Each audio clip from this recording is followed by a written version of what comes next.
Welcome to the world, no heroes and villains. Welcome to the war, we've only begun. So pick up your weapon and face it. There's blood on the ground, go and take it. You get one shot to make it out alive. So higher and higher you chase it. It's deep in your bones, go and take it. This is your moment, now is your time. So prove yourself and rise, rise. Make them remember you. Rise, push through heaven. Rise, rise. They will remember you. Welcome to the climb up, reach for the summit. Visions brave the one. Air Force Gaming, how's it going? Welcome to our very first event here as part of Air Force Gaming. This is the Resiliency Cup. Thanks everybody for showing up to my all call. This is the very first one that couldn't have taken place in an email. I am Blood Vault, casting the tournament for today, bringing everybody together, hopefully to have a really good time. Want to start off with a quick shout out to Delta and TX Payday. They were an integral part in setting this all up. But before we get in the action, I know everyone's been kind of messaging me, trying to get together with their teams and figure out how exactly today is going to go. I want to start you off with a couple of announcements, just to kind of show you, where we're going with the community, what's happening next, and what's like for the competitive side. I know everyone's been looking forward to that. But first of all, we're going to start off with the timeline. Of course, it wouldn't be a Air Force shindig if we didn't do some sort of slideshow, right? So gotta stay true to that. So for our timeline, you see here, today is the very first event taking place, the Resiliency Cup. On Monday, we're going to start looking for the competitive analyst as well as the coach. And I will release some info on Monday, how exactly that's going to go down between the interview process and all that. And I'll talk about it a little bit more when we look at the competitive side. The competitive team is going to start 2 weeks after that. We should be finished having the team together by mid-March in order to start competing in some of the online tournaments. For our next community events, you can see in April, we're looking to do a OCONUS only Resiliency Cup. If there's anybody watching out there from overseas, dealing with the ping coming over here, thank you so much. I appreciate you for showing up, but I've heard a lot of the complaints, and I want to make sure that we address that and get an event that certainly caters to your situation. And then after that, there'll be another community event in May. So we're going to probably do a somewhat different format, and I'll talk about that here on the next couple slides. But before we do that, let's move into talking a little bit more about competitive. We've seen about some of the dates and deadlines that are coming down, but what exactly is the competitive side, and how am I going to be a part of that? So in order to do that, we're going to have, like I said, the coach and analyst positions. They're going to be the first one established on the team. They're going to be an integral part to actually forming the team, choosing the players, as well as being a part of the team on a constant basis between managing events, analyzing games, doing what they can to be successful, just like you would see on teams typically in professional League of Legends. So the next step is deciding on players that are going to be on the team. It's going to be a mix of interviews, gameplay scrims. There's going to be roughly 2 to 3 scrims per person that's chosen. We're going to pick the top 15 from Air Force Gaming Discord. So top 15 ranked are going to be the ones that we're going to try out, go through this process. And again, I'll release more details on exactly how we're going to go about this, looking for them in order to make this happen. Lastly, the team is going to play Riot Sanctioned events, similar to things like Phoenix Rising League, Upsurge Esports, all the ones that are in the current Challenger circuit, and hopefully in LAN events too. So while we haven't worked out the exact details on how that's going to happen, we'll still be trying to work to send people as much as possible to events such as this. And lastly, the thing that brought everyone here today, what's going on with our different community events, and how can we continue to be a part of this and make this grow? So again, with the Resiliency Cup, you could expect this to come back more and more, hopefully a lot better organized than today, right? So again, looking at a bunch of different ideas on how we can make these fun. So between different base v base, we can have people sign up that way, possibly form your own team. So regardless of where you're at, you can find other members in the Air Force, outside of the Air Force, and we'll just get you together. Yes, possibly even the enlisted Jesus. So I just want to let everybody know that Air Force gaming is a movement that a lot of the leadership is excited about. And with someone who is such a big proponent of connecting with airmen, I couldn't see why he wouldn't be excited about this opportunity as well. So again, that's a huge maybe. I didn't contact anybody about this, but yeah, he's a great leader, so I can't imagine him saying no. And of course, Okonis, we already talked about that. So as well as competitive leagues for lower rank brackets, we talked a little bit about the online events and how the competitive team is going to be getting into that. But there's also things that cater to, let's say, like gold only or certain rank requirements in order to get into these leagues. So make sure to keep on the lookout for that. If you have any other ideas too on what you might want to do within the community, events you want to host, anything like that, definitely just let me know, and we'll make sure to make that happen. So that's it. That is all I got for you guys for right now. We got roughly 20 minutes before game time starts. I want to use this time to get all the teams settled in. So make sure, if you guys are out there, to message me on Discord if you haven't already. If you have already, please don't message me again. Going through everything right now to make sure the teams get checked in. And that we get the subs in, because there are some subs waiting. I just want to let everyone know, since we are in the last 30 minutes, if you have members that are not checked in yet, after I give you the go-ahead, you will be able to invite your friends to join this tournament. I understand we were supposed to be Air Force gaming, right? Ideally, we would play with all Air Force members, but things happen. People can't show up. There's been a last minute. I had people tell me their bird, had to be repaired, or whatever else Air Force terms are happening, right? Military things. So again, understand it. We'll just go ahead and let you sub your team, whatever friends you have on in. Just please don't be ridiculous about it. If you already have a couple plat ranked members on your team, I've tried to limit it to only only 2 members, like plat and above, per team. So yeah, let's try to just be cool about that. So anyway, that's all I got for you guys for right now. I'm gonna work through setting all the teams up. So yeah, send me a message if you have any questions, and we will be back to games shortly.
Tell me where do I go? Tell me where do I take us? Your heart is starting to slow. May the water be safe. As I dive in, bloodstains washing underneath the waves. I'll be reaching out to keep you safe. As we fall, I can't hold on much longer. We're drifting down to the other side. Try to pull us under. Keep holding out for the other side.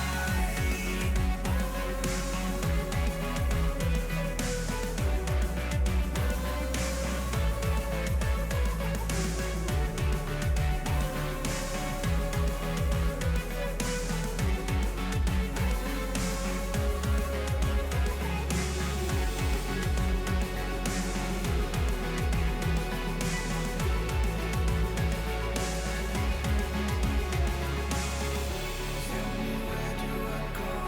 Tell me where do I take? Where do I go? Tell me where do I take? Your heart is starting to slow. May the water be safe. Where do I go? As I dive in, where do I go? Tell me where do I take? Where do I go? Tell me where do I take? Your heart is starting to slow. May the water be safe. As we fall, I can't hold on much longer. We're drifting down to the other side. Try to pull us under. Keep holding out for the other side.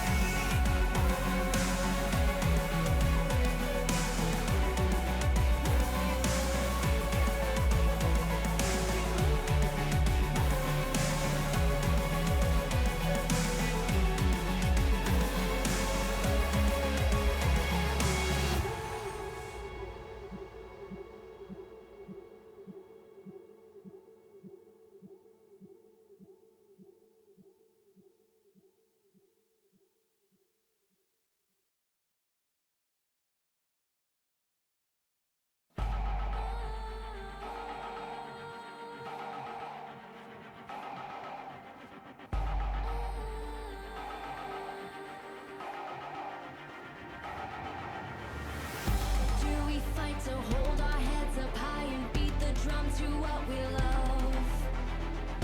Risk the fall, or we have felt it all come crashing down from far above.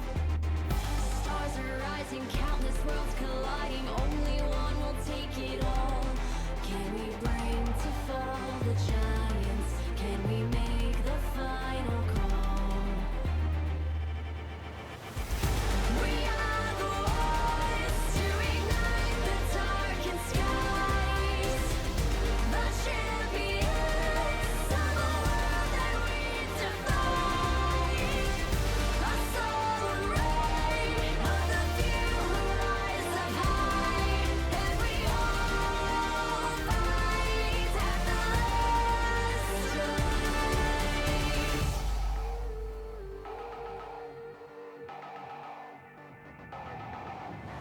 Hearing voices from afar, join the madness when the curtain falls. Risk it all, hold nothing back. Seize the day, we must attack.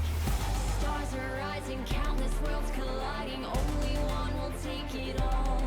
Can we bring to fall the giants? Can we make the final call? We are the ones to ignite the darkened skies. The champions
We are the ones to ignite the darkened skies.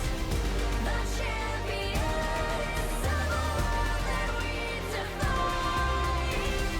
A solar ray of the few who rise up high. And we all fight at the last light.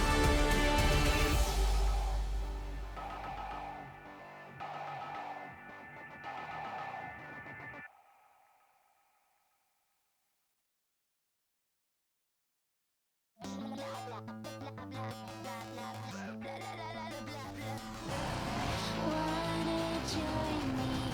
Come and play, but I might shoot you in your face. Bombs and bullets will do the trick.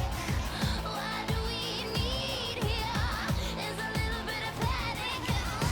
You ever wanna catch me? Right now I'm feeling ignored. So can you try a little harder? I'm really getting bored. Come on, shoot faster. Just a little bit of energy. I wanna try something fun right now. I guess some people call it vertigo. Let's blow this into ashes and see what.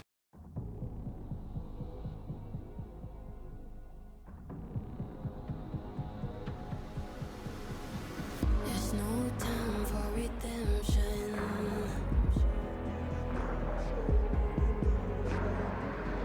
Those flags you wave, will they hold up? Don't cry for your vengeance. It's right there to take. Oh, if you want it, the world is watching. Here's your judgment. Here's your reckoning. Write your story down. Enter history. Pride and country. You could have everything. So bring home the glory alive. Go and rise for your nation.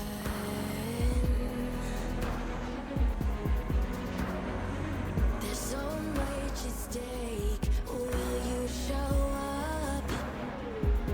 Oh, it's about damn time for a little salvation. Those flags you wave represent them. The world is watching. Here's your judgment. Here's your reckoning. Write your story down. Enter history. Pride and country.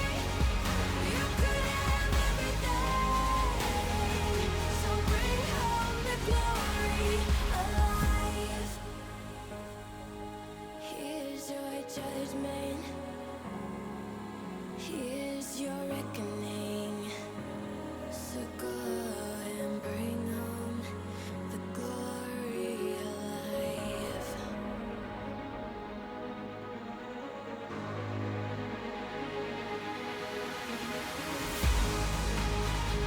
Here's your judgment. Here's your reckoning. Write your story down. Enter history. Pride and country. You could have everything. So bring home the glory alive.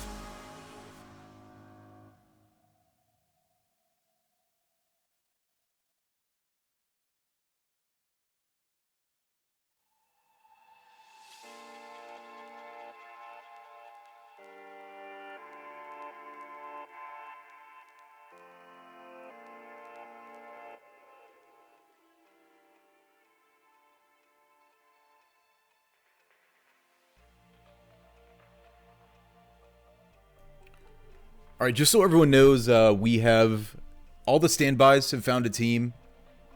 So that should be good there. If everyone could start getting into a lobby, we can see the bracket on the screen right now. The roster is on the announcements page. So you'll need to have at least one person on your team, add at least one person from the other team, and then create a custom game tournament style draft. And just wait a few moments for everyone to get in. If there's only 4 people in your team right now, that's fine.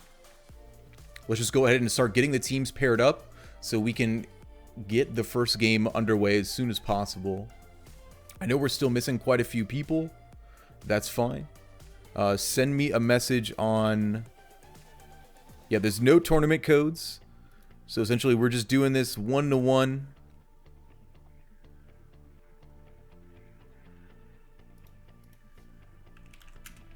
So once the game is over, if you could have one representative from each team send me a message on Discord. Discord is going to be the best place to message me for everything. You guys have seen the League client in the last couple weeks. Not exactly in the best spot.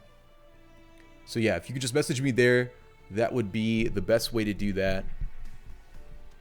We'll get the wins reported, we'll get the bracket moving. So like I said, we're just waiting on a few people to fill in with their friends right now.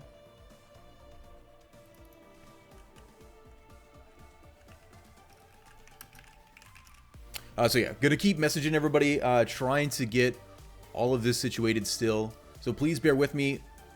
Once you get into your match, send me some sort of message screenshot.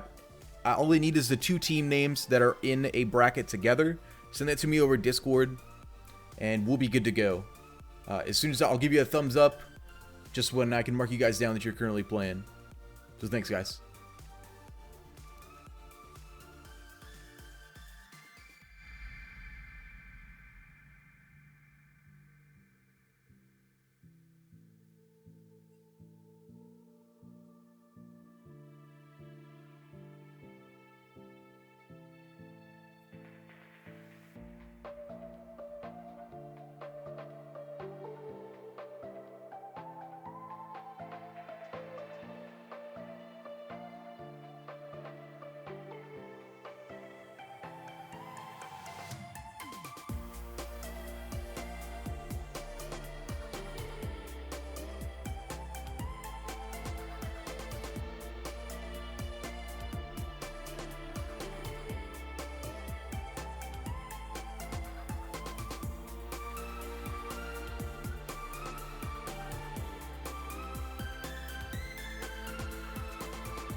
Alrighty, guys, here we go. Just a little bit of 5 minutes past time. And we're looking to start getting into game number 1. Pick and draft is now started. Take a last look here at the bracket. You can also find it in the announcements page. Right now, it's kind of up to the teams who goes in where. Everyone who has contacted me for a position is on a team, either on standby or whatnot. But we're going to go ahead and get games started. So again, if you are in a lobby with looking at 2 different teams, you are correct. That's what you should be doing. Invite your friends if you're missing people. I apologize about all the people that didn't show up, but not too much I could have done about that. So note for next time. But to get in the game, there should be plenty of people with friends online. So just go ahead and, go about that way. And we're going to get into our first game, which is going to be Morgana's Morticians against Master Yi's Mobsters. And yes, I am the actual king of alliteration. So, here we go. Let's go ahead and get into that. So let's see. Our first ban coming out from Morgana's Morticians is the Tristana. They lock that one in. Okay, so I'm kind of catch up, get this screen looking the same way as I see on my screen right now. The other bands we had coming through, Echo, Aphelios, and Set. All pretty good bands. Why don't I just use a search function? Here we go. This makes it much easier. All right. So Echo, next one banned. I apologize about the technical difficulties here, folks. We are just going to spectate the client next time. It doesn't look as cute, but we work with what we got, right? We are a resourceful bunch. Flexibility is the key to air power. Kappa. Almost caught up here. Senna. Vilios. Set. Boom. Done. First picks coming through. So the first pick from the side of Morgana's Morticians is the Leona. What a strong pick here in a bot lane. Honestly, a really great first choice to come from a team. Looking for that dominating presence in the bot lane, the tank that is just going to be that constant engage, putting themselves forward and positioning them for success. And Master Yi's Mobsters makes quite an interesting counter pick. They decide to go with the Ezreal as well as Morgana to try to counteract the bot lane. They've already seen that Yi's is going for that hard CC. They want to make sure that they give Ezreal plenty of chances to get away and that they can at least stay even and scale into the late game. But just as I say that, the Morticians have something else up their sleeve. Speaking of scaling into late game, looking to grab one of the biggest scaling AD carries in the game at the moment and grab Vayne. So big pickups here. Last pick, wow, speaking of scaling into the late game, kind of a steal away here, but the Morgana's Morticians steal Master Yi away from Master Yi's Mobsters. So kind of interesting how that came together. Again, I'm just a big fan of alliteration. That is why that came about as it did. So you're welcome for all the cute team names. So next up, looking at the next set of bans coming in here. So what we still have open is top lane and mid lane for Morgana's Morticians, and more than likely still the jungle as well as mid lane as well for the Yi's Mobsters. So we'll see how we actually go about banning all that away. First ban is going to be the Mordekaiser from the red team. So again, looking to have a good matchup for the top lane. More than it could actually be a Volibear swapped into the top lane. There's really no tell. It could go either way. And on Morgana's, we do have Yasuo as well as Zed, the last ban. So with mid being one of the last picks, they want to make sure that they're keeping all those AD mids away. They don't want anybody assassinating the the Vayne on their side, because that's really one of their huge carry points right now. They do also have the Yi, but who's to say where the actual carrying is going to come into play? E, Z, boom. The next pickup from Yi's side is going to be Yi's side. Wow, that's funny. Vigar. So looking for some strong AP carry potential, giving them a little bit of that CC with the Dark Binding coming up. I just realized, wow, so Yi's Mobsters took Morgana. Morgana's Morticians took Yi. That is, wow, what a great troll. Fantastic. So here we go. Looking at the last couple picks here is going to be on Morgana's. They are going to grab the Malzahar as well as the Poppy to round out this draft. So lots of CC on this kit. Wait, why did Annie come through? Sorry, that is a visual bug. It is Poppy, not Annie. And for Vigar, excuse me, for Yi's team, it will be Jax is the last pick. So what you see on screen, with the exception of Annie, is mostly correct. Interesting teams. So we have lots of CC, honestly, on both sides of the Rift. There's going to be some strong AD carry potential from Morgana's Morticians, and Yi's Mobsters is going to be looking to scale into the late game with these crazy scaling champs like Vigar and Jax. Ezreal is really considered more of a middle, I guess, middle-ish, early to middle champion. But still, honestly, really great pickups here from both teams. Looking to see how we can actually... how it actually goes about on the Rift. We got about 3 minutes before the game starts for us. We're going on spectator delay. So in the meantime, I'm going to be jumping back into Discord and helping people out where I can to make sure everyone gets a team. But don't go anywhere. This game is going to start in 3 minutes.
Summoner's Rift.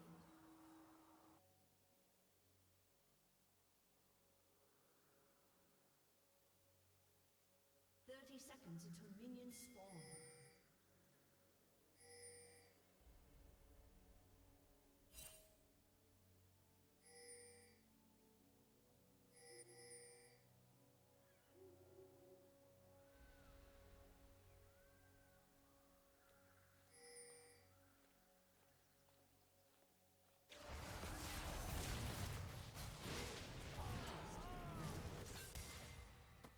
Minions have spawned.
Wow, big oof. I just realized I've been commenting on this game and been muted the whole time.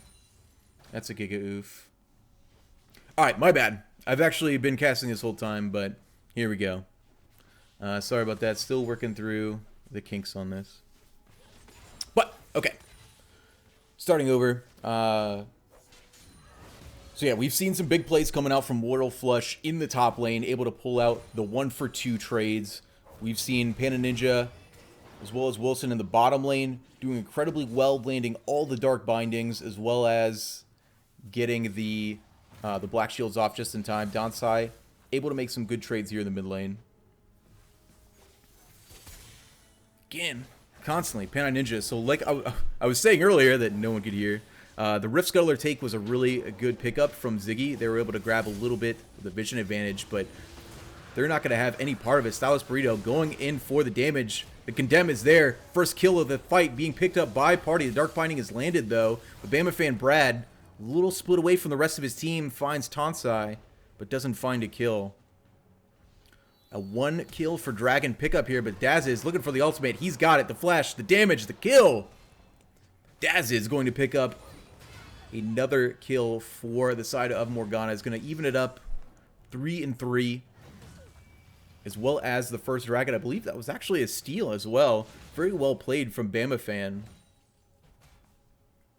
Kind of struggling here in the early game in the ganks, but able to really bring it back into the first Dragon fight.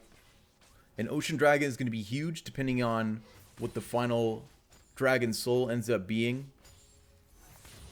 And especially if you look at a lot of these lanes, there's a lot of poke coming out, at least from the bottom lane. And Ocean Soul is going to do quite a bit of work in keeping both Party and Stylus Burrito in the lane. So really happy to see that they could pick that up.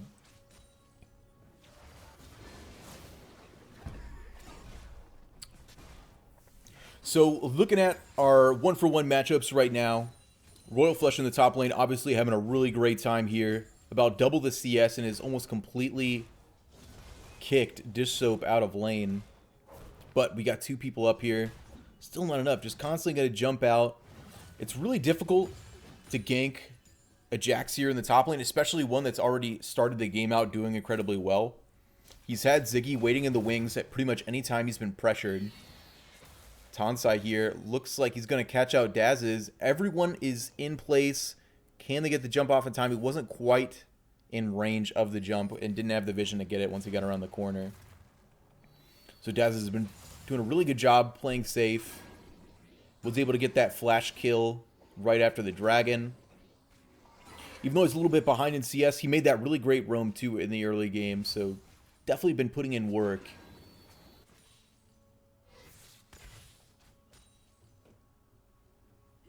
So again, with the Shelly picked up on the side of Yeez Mobsters, we'll look to see where they decide to put that initial pressure and grab turret plating.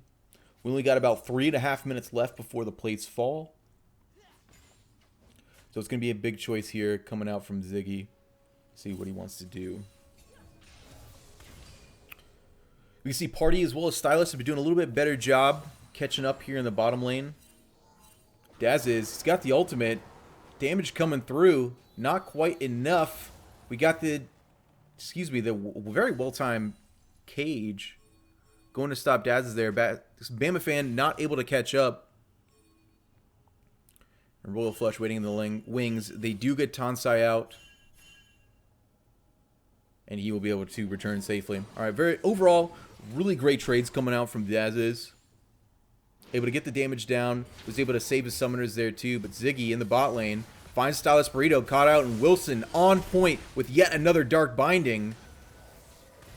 A flash as well as the ultimate from Leona. Almost going to keep her alive. But a well-timed Mystic shot from Panda Ninja. Here we go. It's the final hour. We got the damage down.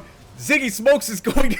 Wow. Bama fan got deleted on that one. It almost looked like the turnaround, but... After all of the regen coming up from all the regen from Ziggy, Daz's is coming in. Party's taking out Wilson. There's trades going back and forth. Whoa, the Flash Condemn! That was cute looking, but not cute enough to save him. Party is going to drop after a well-timed teleport engaged from Royal Flush. That's going to be Shelly going down, and this is going to be first turret of the game, almost assuredly going to Master Yi's mobsters.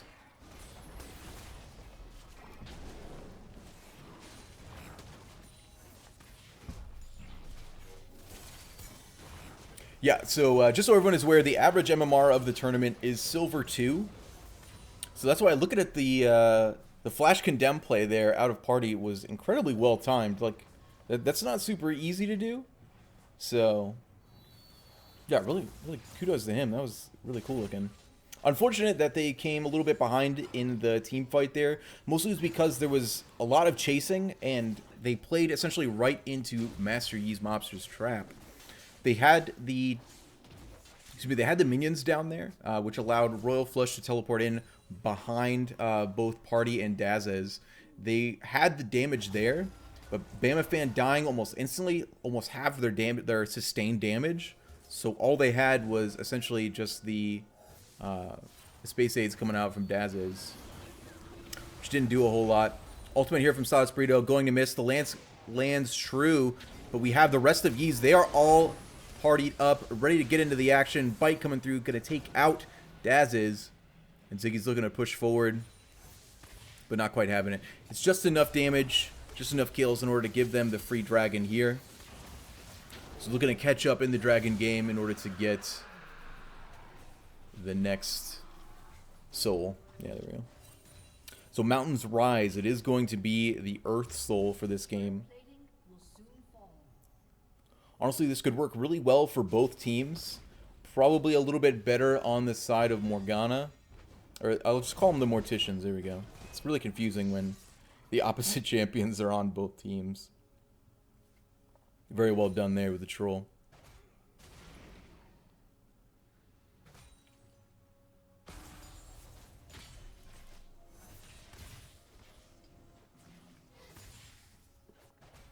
So already as far as item spikes are concerned, we can see that Panda Ninja has got both the Sheen and the Manamune.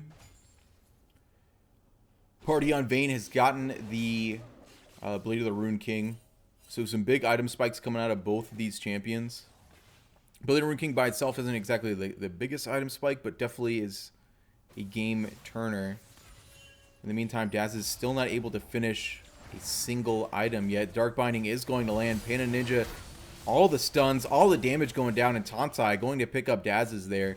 Extremely well-timed roam here from the bottom lane. It's really just that point of the game, though. It's time for roams, time for kills, time for damage. Wilson there is doing a great job of making sure that keeps coming through. Stun not quite enough, but the flash, the flip, the kill. Ziggy grabbing up the next one. 2 members down on the side of the Morticians, and the tier 2 turret is the next in their sights.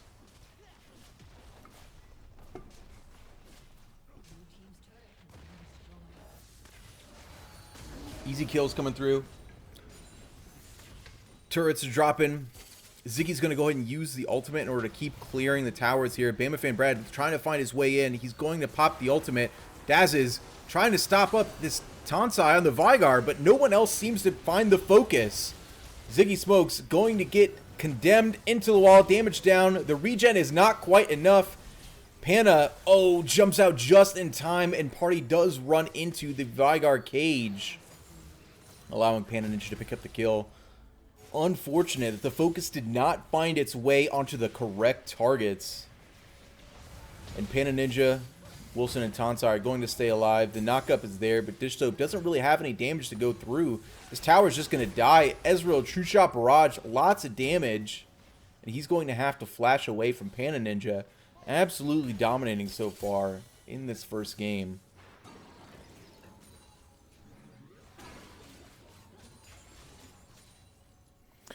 So the road to comeback, looking here at what we can do from the Morticians.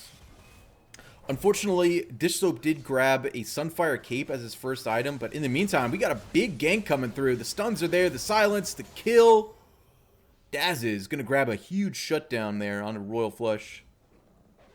And be able to put some gold in his pocket and finally be able to finish that Luton's Echo. He's been sitting on 2 pieces of an item this whole game. Has really been hurting the damage. If we saw in that last team fight when he was able to get the lockdown on Natansai's Vigar. Just wasn't able to follow up with the damage. He was within probably 10-15% health and wasn't able to go through.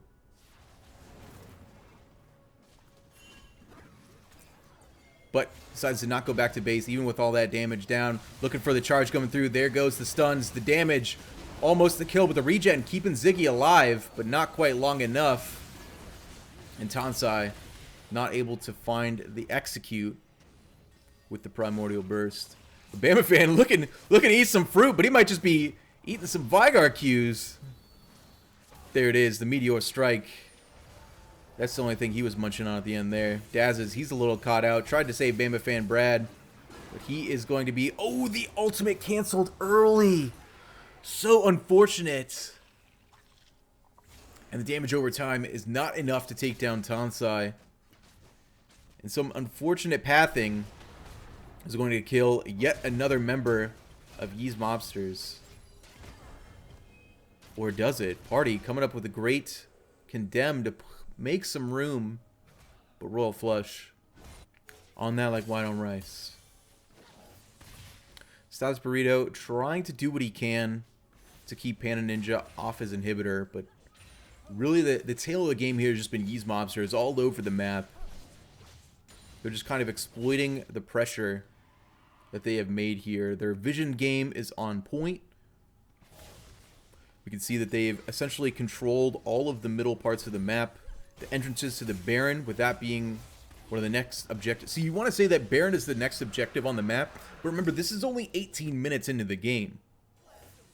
Honestly, in order to take Baron at this point, they don't even have the team damage to do it very quickly. Really, they're just, all they have left to do is to just win the game. And they're going to constantly be pushing all across the map in order to make that happen. But that will be slowed down a little bit by the Scarlet being chopped in the top. It doesn't matter. Big damage going through. Tansai is going to Primordial Burst out Dish Soap on the Poppy. That's going to be the first kill. Ziggy popping the ultimate in order to get the minions cleared out. And Wilson, a well-timed Zonya's into the damage down. Walks into turret range, get that Dark Binding. But that is going to cause him to die. But doesn't matter. 3 members down already. The last 2 are down here. And Tansai trying to cage them up, but doesn't quite find it. The rest of the members here, like I said, really the last objectives they have on the map are here in the center of the lane. Royal Flush is going to be pushing in the top lane just in case if they don't make it all the way through. But right now, Styles Burrito looking to find that engage, but again, so difficult. So many slippery targets on the side of Yee's Mobsters. So not able to make it through quite yet. All 5 members, though, back up on the side. Distope's going to run into the baby cage. Not able to find his way through. Panda Ninja just doing what he can to be as annoying as possible. Constantly throwing out those mystic shots. Keeping the poke damage there. Not allowing the Morticians to leave their base.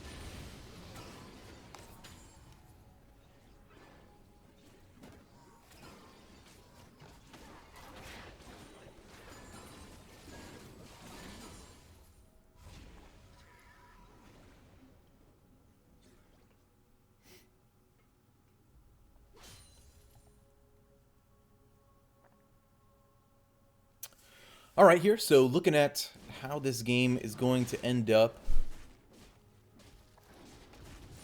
Essentially, we just have a lot of resets coming out from the side of Yee's Mobsters. And honestly, really the best thing that could happen right now in this game was the inhibitor dying on the Mortician side. So now we're going to have that constant pressure in the mid lane. We'll have at least a couple members able to grab some CS, as the rest of the mobsters around the map are essentially, they're just taking all the jungle camps and doing whatever they can to keep the action going. Wilson going to start up the Baron here, and there's really not a whole lot that the blue team can do. They're staying back. We waited a couple minutes here, so it is enough time in the game for them to take out the Baron fairly easily. Dark Binding going to land stop that engage. So Disoap, not sure what he's going to do. Ultimate from Stylish Burrito does go a little wide. Now with Baron in their pockets, these mobsters are going to look to end this game, shoving down the middle lane. Panda Ninja constantly looking for the shots.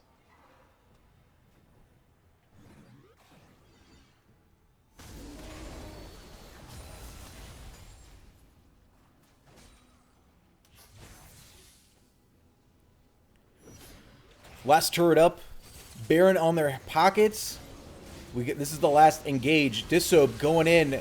Stylish Burrito falling in behind. They were able to get the CC down. It is not enough to take them out. Panda Ninja is the first to fall from the Yeez mobsters, but already the big carry potential of the Morticians is down. Ziggy Smokes, he's just going to heal all that damage back up. He does still fall, but regardless, all of the carries are essentially out right now from the Morticians.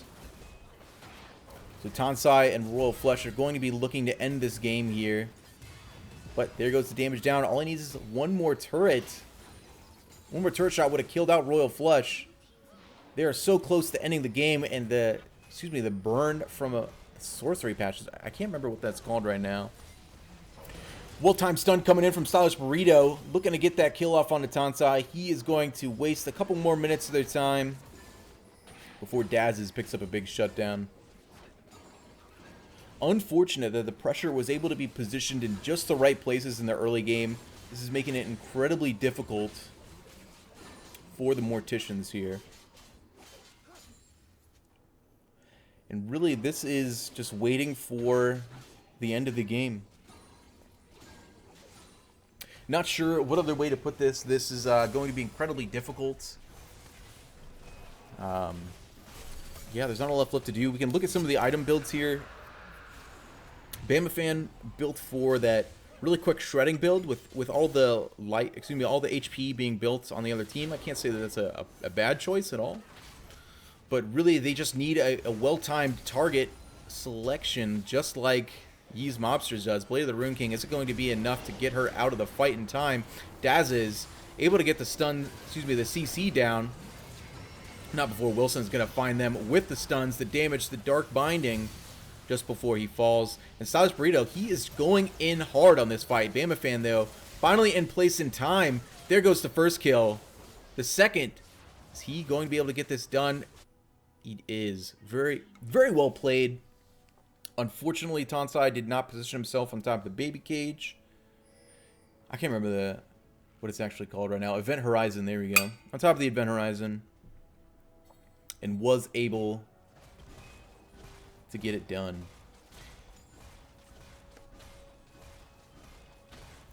Roll Flush here, smacking away the second to last inhibitor. But there is lots of damage still up on the side of the Morticians.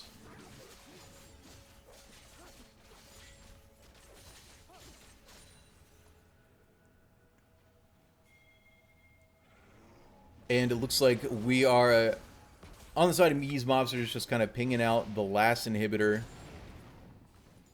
They're just trying to find a way to end this game.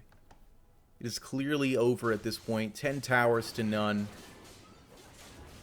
An over 10k gold advantage, which is essentially making it roughly an item to an item and a half onto each champion.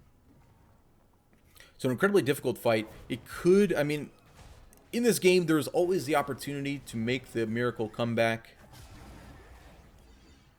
So we'll see if the side of the Morticians can actually make that happen. Wilson still on point with all these Dark Bindings. Great poke damage. The slow's coming out from Tansai. Event Horizon is going to miss, but Ziggy Smokes is hitting the go button. True Shot Barrage going to take down Dish Soap, the first one to fall. We do have Ziggy there, sticking to Bamafan very closely. Panda Ninja picking up the next one, but Party, he's got that final hour damage. The Condemn, almost enough to take him out. But Stylish Burrito does finish him off. Excuse me, it was actually Party that got the kill there. So there's the ace. The final fight, they were able to at least kill 2 members on the side of Yeez Mobsters, but that is the end of the game. Well played. We had some really good trades there in the early game from both teams. If I had to give out an MVP for this game, I would definitely say Wilson played amazingly on the Morgana. It was really great dark bindings, made for some exciting fights and good games. I apologize to everyone in the beginning about being muted. I know that's kind of annoying. I'm disappointed as well. It was only for about the first 3 to 4 minutes. So again, real sorry about that. I see some people in chat talking about the elo of the game and how unfortunate it is. So ahead of time, the elo was evenly distributed throughout everyone in the tournament. The team with the lowest average elo was in gold. Excuse me, the lowest was gold, or excuse me, silver 2. The highest was in gold 4. For this game, since between people not showing up, as well as having to move people around on different teams, there's only so much we can do in order to make the games as even as possible. So I apologize for everyone that felt like you were in an unfair matchup, but the intent of the elo matching was to make sure that someone else on the opposite team was also having a somewhat uneven matchup.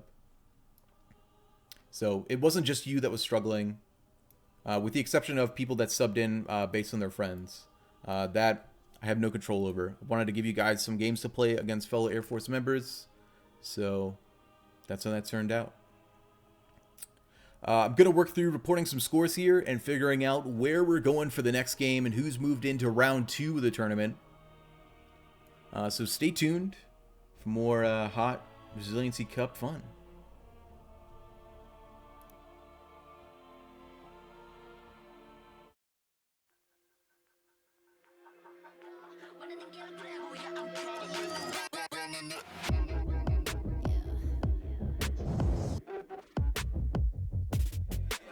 Moving too fast, life is moving in slow-mo. I'm a god, but I actually don't know. Homie, better put your pride aside. I'm a Benz, get more like a Volvo. Your best stuff looks like my words. Synapses, fire, and burst. Got the whole crew with me, about to do damage. You know we ain't average. I ain't gonna say this again, but it's in my time. Better look in my eyes. I'm a genius in the skies with my heart on my sleeve. You can force you a block to a king in his prime. Everybody got a line. Sit back with the stars in line. I finesse like my life on the 9 was a diamond in the rough, and now I shine. No one could stop us, they'll try, but they won't. Nada nos puede parar. Oh no, we're wide awake now. Our eyes are wide open. We're running this world. We're keeping it turning. We're living like giants. Yeah, giants. We're bigger than giants. We're giants. Oh, sleeping giants. Sleeping giants. Yeah. Shutting it down. Been in the ground and my people all up in this place. Spinning this thing. Go to my rank. Royalty up in my veins. I'm loco, think I'm so cold. I say something, ain't no going back. Now they ask where Kiki's at. I'm like, you can't hang with that. 쏟아져 빛이 멀게 된 눈이 멈추지 않아. Once we go, 내게 넣은 날로 모든 뼈 빨리 달려. 넌 못 따라와. True damage we do it. True damage 보여줄게. 뭐든 쉽게. 이기든 지든 my crew make the beat.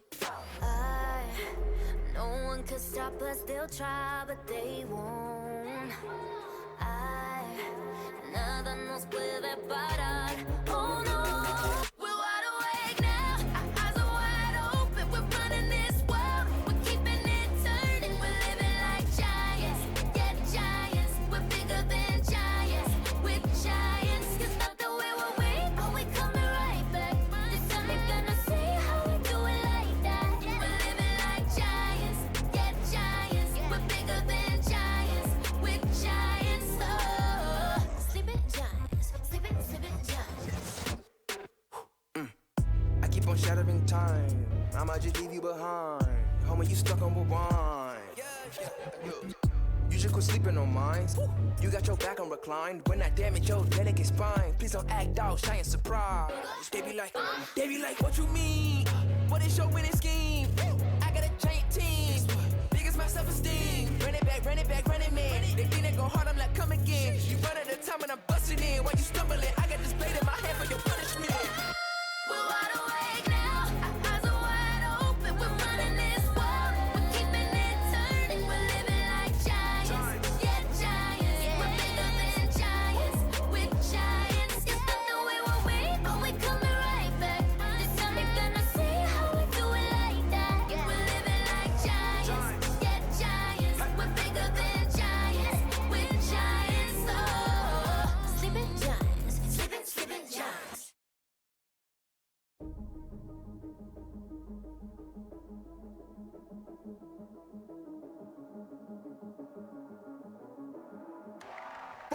Welcome to the wild, no heroes and villains. Welcome to the war, we've only begun. So pick up your weapon and face it.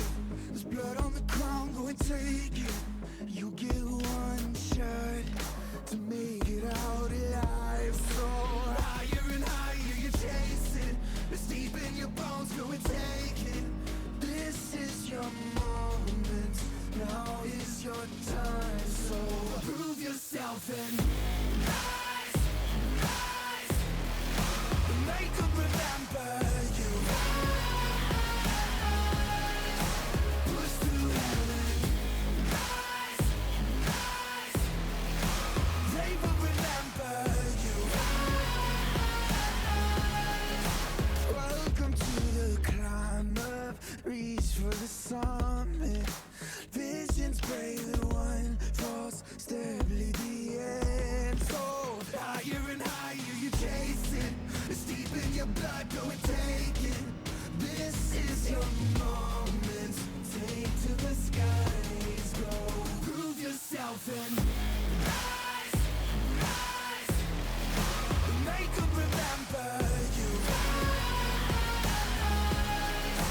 Push through heaven. Rise, rise. They will remember you.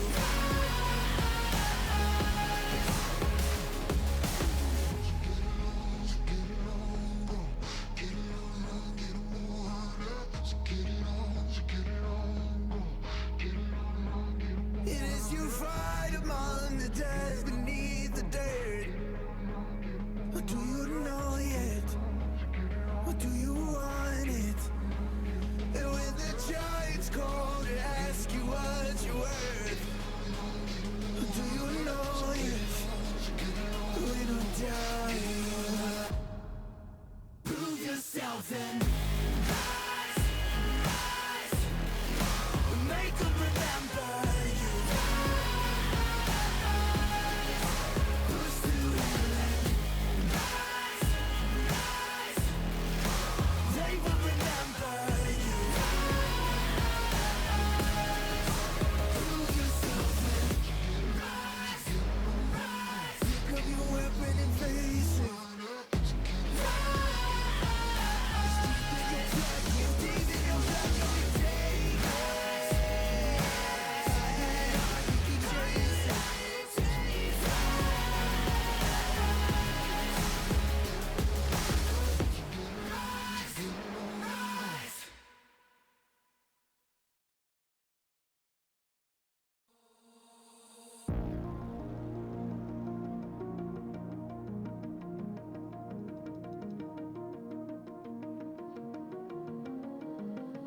What are you willing to lose? You cover your wounds, but underneath them a million voices in your head that whisper, stop now. Another twist of the knife, a turn of the screws. It's all in your mind, and it's fighting you on yourself. The storm is coming. Wow, kid, what you gonna do now? It's your reflection looking back to pull you down. So are you gonna die today or make it out alive? You gotta conquer the monster in your head and then you'll fly, fly, phoenix fly. It's time for a new empire. Go bury your demons, then tear down the ceiling, phoenix fly.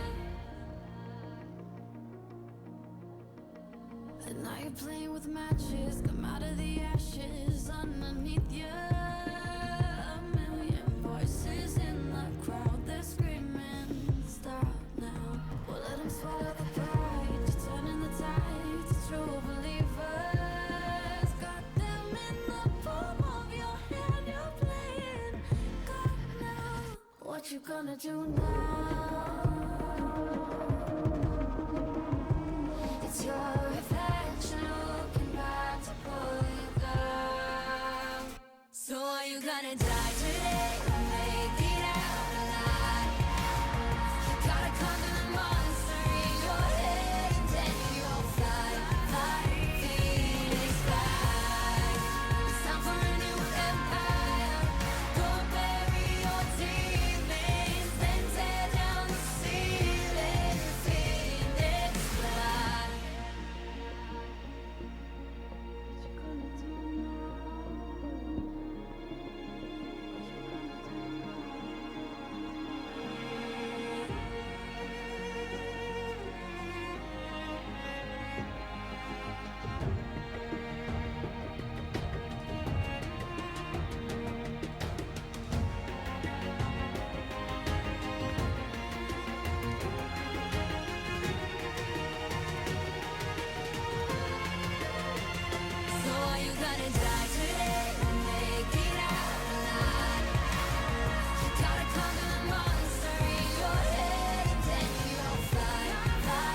seconds while you dream.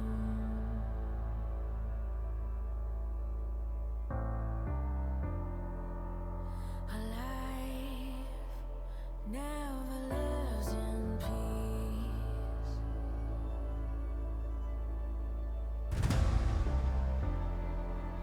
As you stand upon the edge,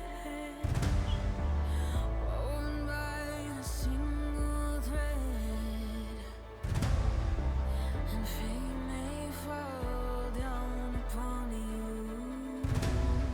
while the devil is knocking right at your door.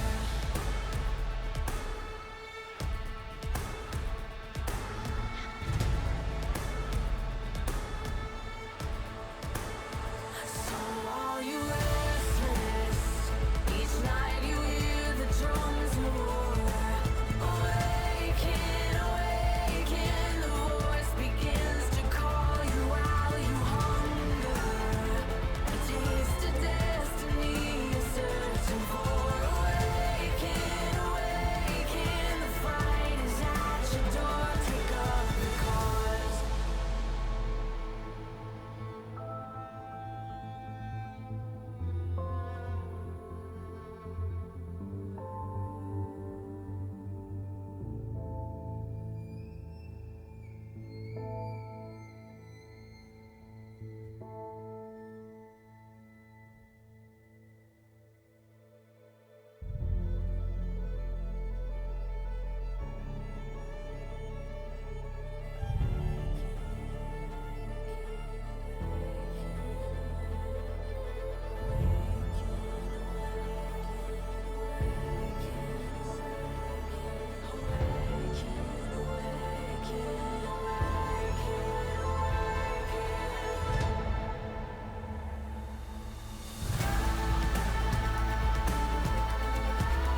As you stand upon the edge, laying in the balance, and a flame may fall down upon you. Alrighty, guys, looking to move on a little bit with this. Been waiting a while. I think most of the games are done. Still trying to figure out who's who in the land of Resiliency Cup so we can move this all forward. So let me put on your screen what I'm currently looking at right now. Let's see. Nope, not that.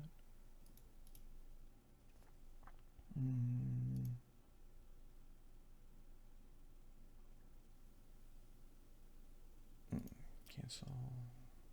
Yeah, let's just do this.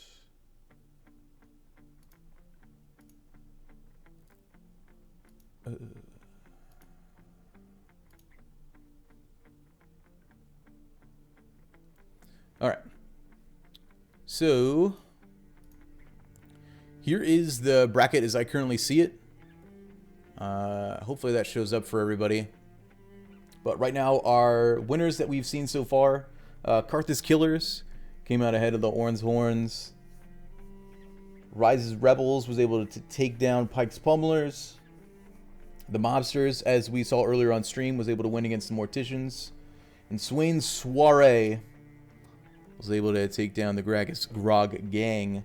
But I'm still waiting to hear results from the Twitch's team, Pantheon's Party, Renekton's Renegades, Bard's Buddies, everyone that you can see on screen, Tarek's Tight T-shirts, which is such a phenomenal name. I do remember that they started the game. If you are waiting for your next match, we're going to give about another, let's say probably another 10-15 minutes before the next match will start. We'll call the next match starting at 3:15. 3:15 Pacific Standard Time. That's going to be 6:15 Eastern. So sure, go ahead and take your time.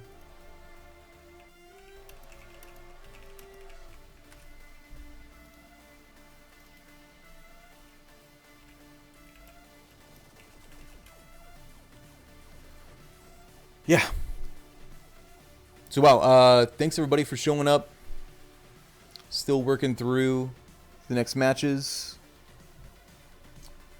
Looks like Renekton's Renegades was actually the winner from that match. So still waiting to see who is next winner from Tarek and Garen, which I'm assuming is playing right now, as I haven't heard anything from the members on their team. I could just check. Let's see here. Garen's Garrison, Donald Trump,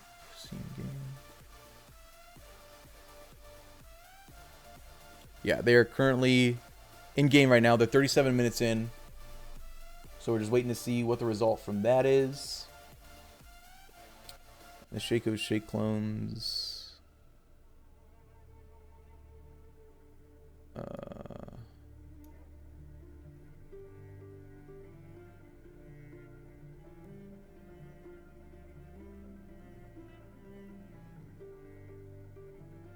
Flock.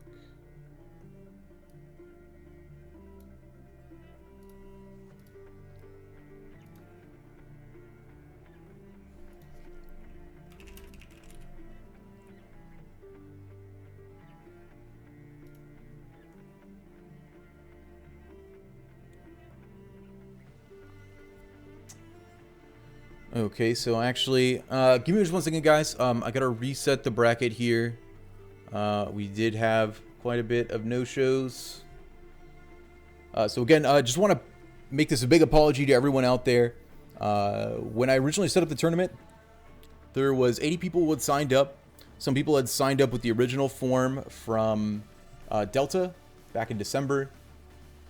Others were able to sign up from the form that I sent out. The form that I sent out actually had the requirement for giving me your OPGG, which I used to directly correlate, like, just to kind of make sure that nobody was smurfing and really to give some sort of fidelity to make sure that the teams were balanced.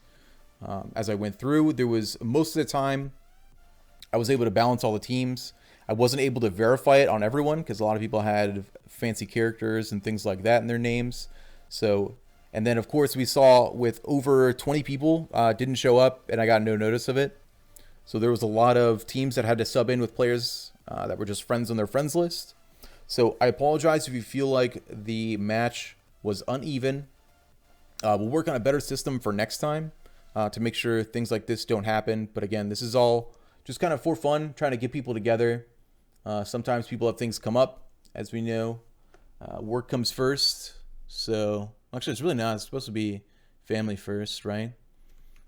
And then it's, I don't know, something else that's nice. Work is like third. But regardless, we're here to have a good time, and I hope that you at least have some of it a good time. Even if it was a tough game, still was able to learn something. And you were playing with mostly people in the Air Force too, which is kind of cool. So again, I'm going to work back through this bracket. We'll be back. The next match is going to start at 3:15 is what I've told players. 3:15. That is in a little over 10 minutes. And again, that's pending the last match being finished, which I can't imagine it going much longer than that. Looks like, I think they might already be done, actually. Yeah, it looks like they are done. So yeah, I apologize for, again, to anybody that got left out. But we'll fix it for next time. And yeah, I'll be back here in just a couple minutes after we remake the bracket. Thanks, everybody.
bring to fall the giants?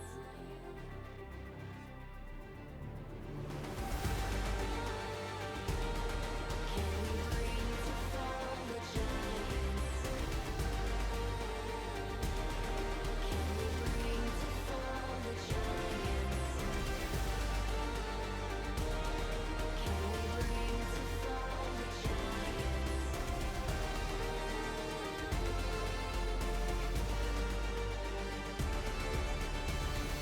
We are the ones to ignite the darkened skies, the champions of a world that we defy. A solar ray of the few who rise up high, and we all fight at the last light.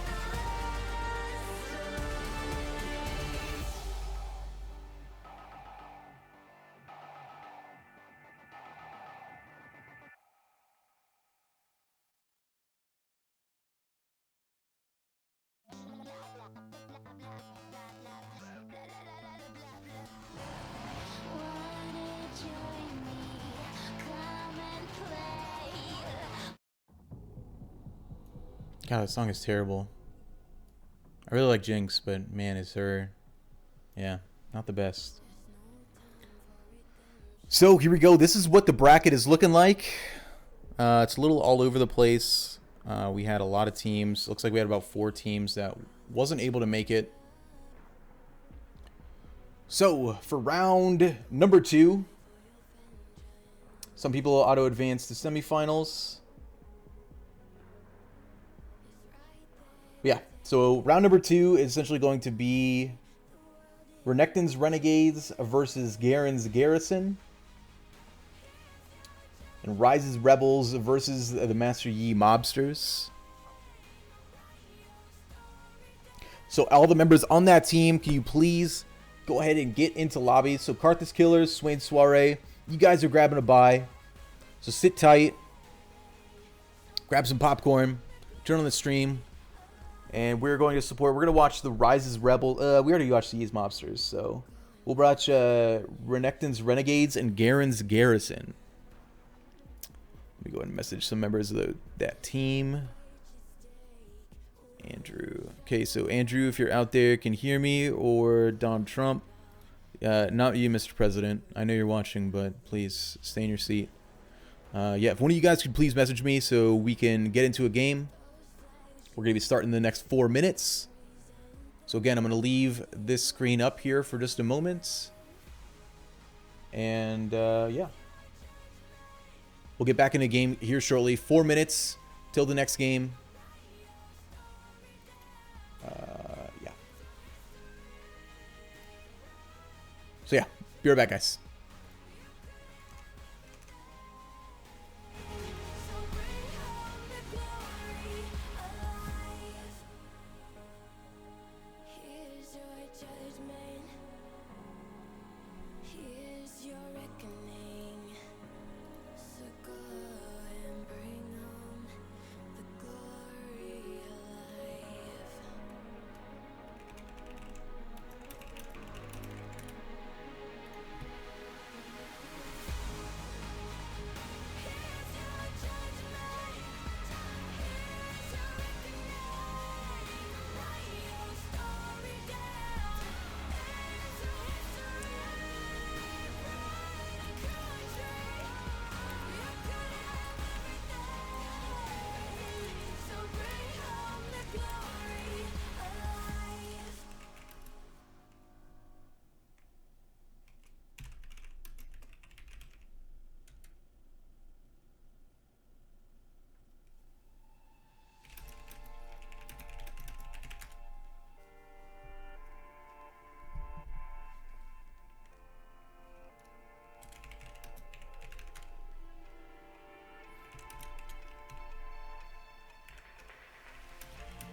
Alrighty, folks. Here we go. Getting into game.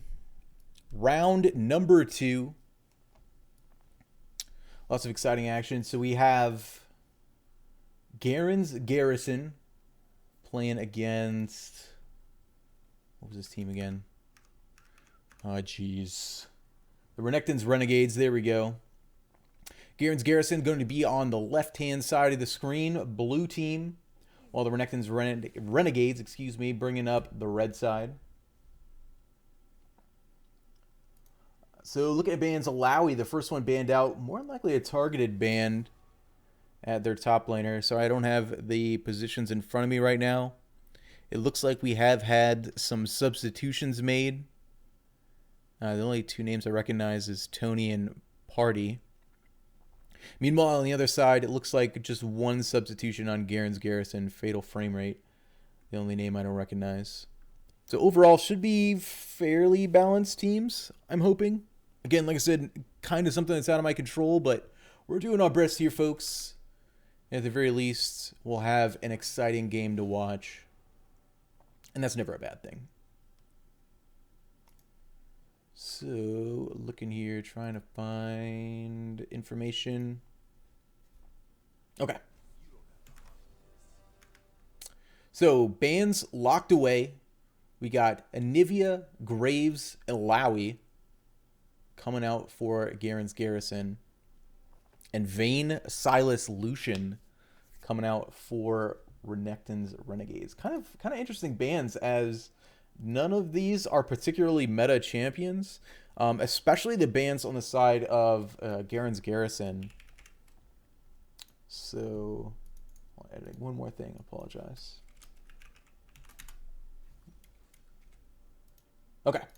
So yeah, especially on the side of Garen's Garrison, yeah, none of those particularly meta. Lucian, Silas, Vayne, again, all 80 carries that aren't exactly doing the best in the meta right now. But that being said, Tony Eubanks and Party Skeletons picking up some really big picks right now. Misfortune doing really well in the meta with all of the burst poke damage you can get down. Lethality being incredibly potent here in the early game, especially if you can pair that up with a incredibly aggressive support. So right now, I'd like to see Garen's kind of steal away that Leona support. The Leona Misfortune matchup, just too nasty. They do exactly that.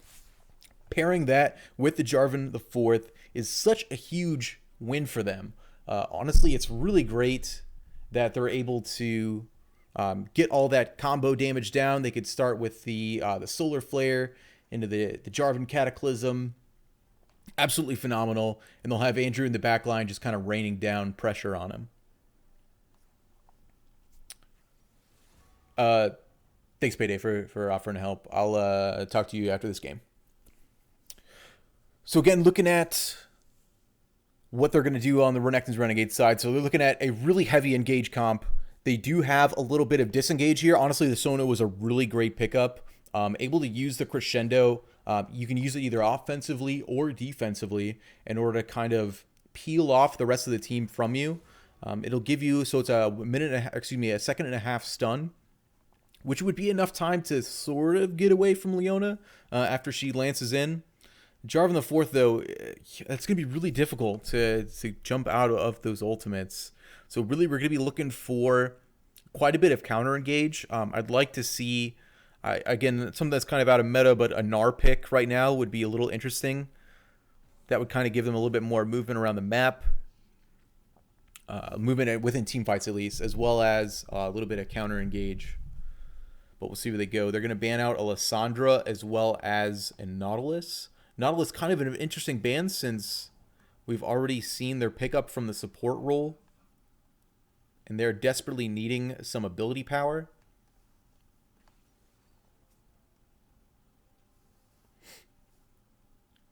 Set makes it all the way through the draft. Completely forgot about this guy. Really huge champion right now. Able to definitely turn the fights in their favor. So I could see these fights going with Jarvan trying to Cataclysm on the back of Renekton's, and then Ticklebot coming through. I don't know if he's actually playing Set, but he does have the teleport on, so I could guess probably. Able to jump in there, haymaker everybody into the back line, and that would just be really exciting. So hopefully that goes through. Wow. The side of Garrison, they're going for the best wombo combo you could possibly have. I've seen this comp played so many times, not necessarily with the Jin, but the lineup of Jarvan, Leona, Orianna, Shen is unstoppable. The champions themselves synergize so well together. You can have such an amazing engage with the Jarvan. Essentially, you got your Jarvan ultimates in. Your Leona is going to Solar Flare on top of that to stun everyone up inside of there. Orianna is going to... I forget the name of her ultimate. Basically, she's going to sombrero everyone in there. Shen's going to teleport on top of him to give him all the support that they need. And wow, we would just have a crazy amount of damage, a crazy amount of CC. So really interesting there. The side of Renekton's Renegades, they pick up even more CC in the Sejuani, the jungle. They definitely need a little bit more of that tanky support coming through. From a laning perspective, these guys are going to be doing incredibly well. So I would hope for, out of Renekton's Renegades, they're able to put some work into the actual laning phase and get some sort of advantage away from the side of Garen's Garrison. But we will see what they're able to do. Yeah, lots of Ignites coming out. Teleport from set. Everything else seems pretty standard across the board. Sona's been making her jump back in to the meta, so I can only hope that they do really well from there. So again, another one of those fabulous breaks you guys are so excited about. We will be right back with more Resiliency Cup action after 3 minutes and we load in. Thanks, everybody.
Here we go, guys. Jumping into game number 2. Oh, excuse me. It does say round 1, but this is, in fact, round 2. Don't be fooled. All right. There we go. Looking to get into the action. I am going to have, hopefully, another person join me here on the cast. TX Payday is offered to lend me his voice here. We got early invade, though, coming out from the side of Garen's Garrison. The taunt coming through. The damage going down. First blood going down at Garen's Garrison. Picking it up there on the Jarvan. Really huge play there in the early game. Well-placed taunt coming out from Fatal Frame Rate. And honestly, that's really the best start you could have hoped for this team. Really unfortunate that Ticklebot was caught out on that one. Oh wow, something interesting. I didn't realize that moving on the scoreboard also moves on both sides of the screen. That's something new. They didn't used to have that a couple months ago. Way to go, Riot! So here we go, other than the first little hiccup there. Looking to just have kind of standard starts. Dancing Draugr starting on his red. JJ Kang starting on the blue. Ooh. Trump went for the risky 4th shot on the red buff. He's going to say calculated, but I'm going to say that was definitely lucky.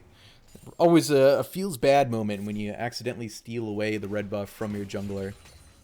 But it was definitely close to happening there.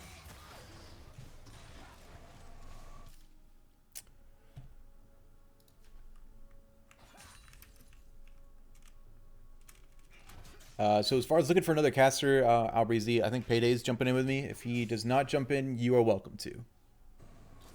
Alright, so looking to see where we can start exerting the pressure out here. We already have JJ Kang jumping into the mid lane, just waiting for the charge.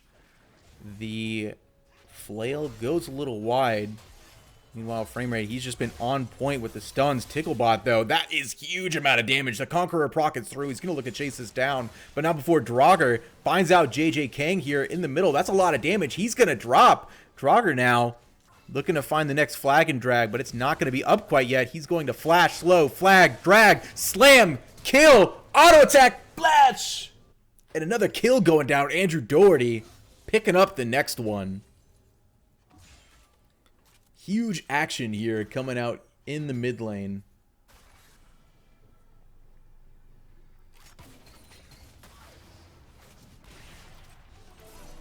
So yeah, really great start here from both teams. Ticklebot doing what he can to kind of exert the pressure of Set in the top lane.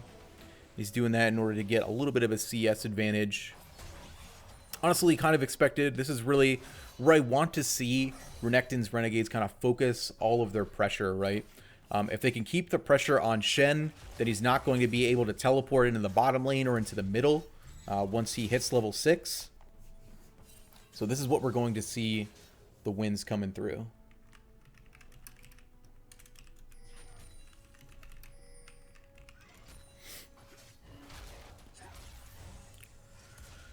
So again, looks like directed camera only seems to want to see what they're doing. There comes the lance. Average Joski.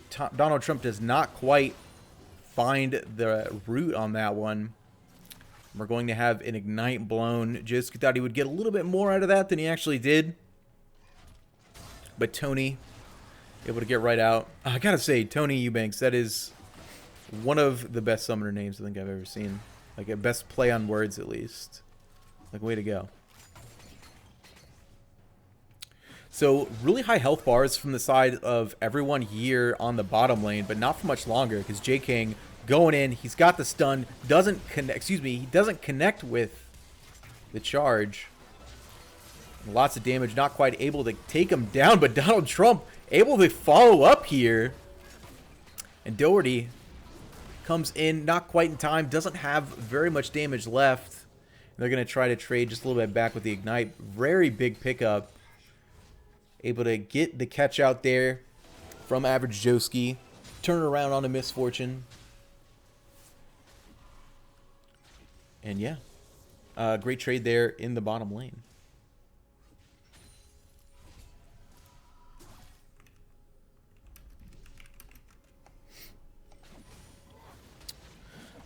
So again, we got some pretty big advantages coming out from Garen's Garrison team.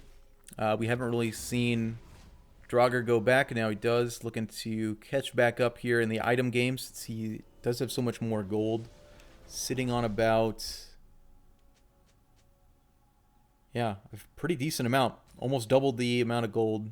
Not doubled, excuse me. He's got 1,000 more gold than his opposing laner. Just able to have him complete his buff. Get that Cinder Hulk. And look to continually increase that pressure on the map. I would expect to see him a little bit more in the top lane. It's possible that they decide to just not go for that. They kind of realize that Ticklebot is going to do what he can. The set is...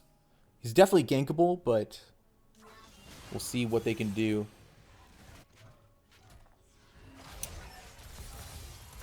Again, there's something about set that League spectator just loves to see. Maybe it's just like the skin, the way he's got all that swagger. I think that actually is the passive for set is swagger. But in the meantime, Dancing Draugr, he is looking to take away that swagger. Trying to find a gank there in the top lane, but doesn't quite find it. Donald Trump, good engage. Able to grab the root. Just a little bit of pressure on top of that. So we can see JJ King trying to path towards the bottom side. He does have the Cinder Hulk completed. Not the full jungle item quite yet. Oh, we here? Yep. All right, Payday, are you watching the same game I'm seeing right now? Yep. All right, cool. Take it away. Introduce yourself. Hello, everyone. I am TX Payday. I am the club owner for the North American League of Legends, as well as an aspiring member of the team, the competitive team that is. And I'm going to be help cast these games.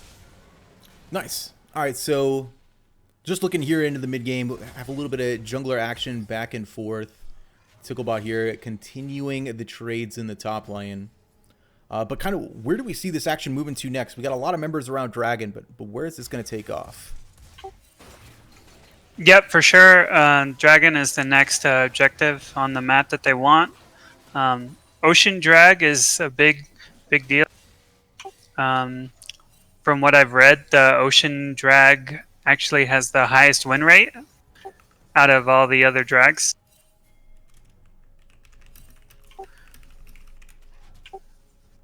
Hey, turn off push to talk. But yeah, here we go. Speaking of the highest win rate, they're looking to pick that up and secure that win here. Starting with the first drag, it always starts with 1, ends with 4. We'll see if they can actually move through. Everyone's resetting back in the lanes. Ticklebot, again, still just constantly dominating Fatal Frame Rate, at least in health percentages in the top lane.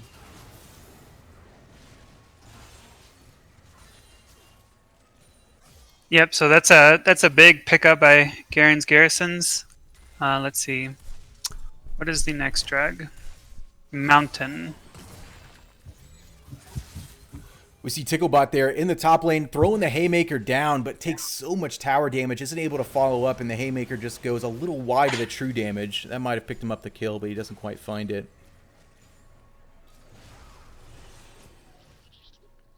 So we see here JJ King started on Shelly, the Rift Herald there in the top of the lane, but he is going to be found out. Teleport's coming through. Dancing Draugr looking for the kill, but a well-timed flash away. Now Ticklebot, he is jumping on top of this. He does not care about the Cataclysm. The damage is there, but Fatal Frame Rate comes through just in time, is able to save his friend. But now we got a low-health jungler sitting on top of Rift Herald. The rest of Renekton's Renegades is looking to collapse on top of this, but they are 2v3. Do they decide to go in on this one? Fatal Framerate thinks about making the decision for him. Instead, he's just going to take a ton of damage. Ticklebot trying to stop this from happening. The Haymaker goes through. Wow, that is a huge one. And a shutdown from Ticklebot as he takes down 2 members. Andrew Doherty sacrifices himself for the Rift Herald, but he will surely fall. And a 3-for-1 pickup coming down on the side of Garen's Garrison. Or excuse me, Renekton's. Yeah, that's actually huge from Renegade's Renekton's. That closed the gold gap significantly. We're now down to about 500 gold difference. I was just about to say that might be one of the options that Renekton's Renegades could use to get back into this game is to pick up that Rift Herald, try to get some plate damage as well as first turret. Yeah, we are starting to run out of time here on those plates, looking at about 3 minutes left until plates do fall. So I would expect to see Andrew Doherty jump back in there. So he did actually grab up the Rift Herald before he died. It was a smart move, flashing in there. He knew they were dead. They wanted to make sure it didn't time out, though.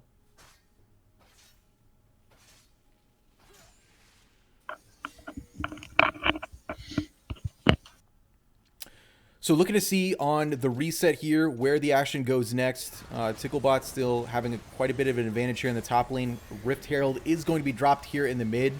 Andrew's looking to soak up as much of the gold as possible.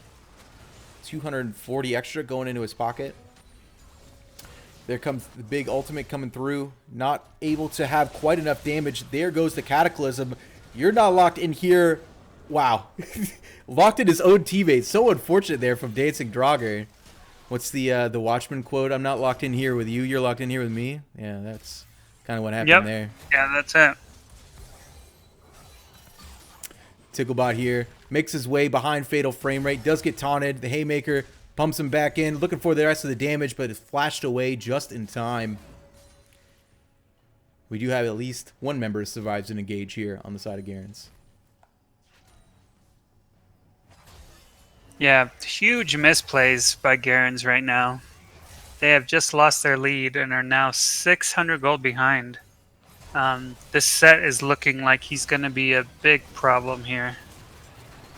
He was until he made an untimely turret dive there. Was get taunted under just in time. Lots of members down here in the bottom lane. Average Joski tries to save, makes the hero play for his support, while Donald Trump is looking for the shots on the Tony. Doesn't quite find it. A big pig there in the way. He's going to get rooted up. There comes the ultimate. Damage is there. Members are falling. A double kill. Excuse me. A kill for Andrew. And a kill for Dancing Draugr as we continue the chase. The flag, the drag. Another one falls. And we got 3 members here in the bottom lane ready to push this down.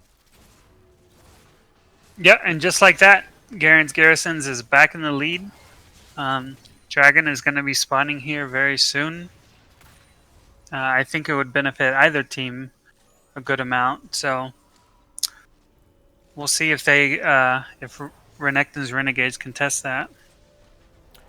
So, Payday, why don't you walk me through a little bit about what one Earth Dragon is actually going to do for a team like this, and how does that work with some of our team matchups? Right, so that particular dragon increases your armor and magic resist by 5% for all teammates. So both teams actually have some tanky champions on their team. Set and Sejuani on Renegades, and Shin and Jarvan on Garen's Garrisons, and Leona. Forgot her. So yeah, just having that front line be even beefier to protect the back line is going to be a huge deal here.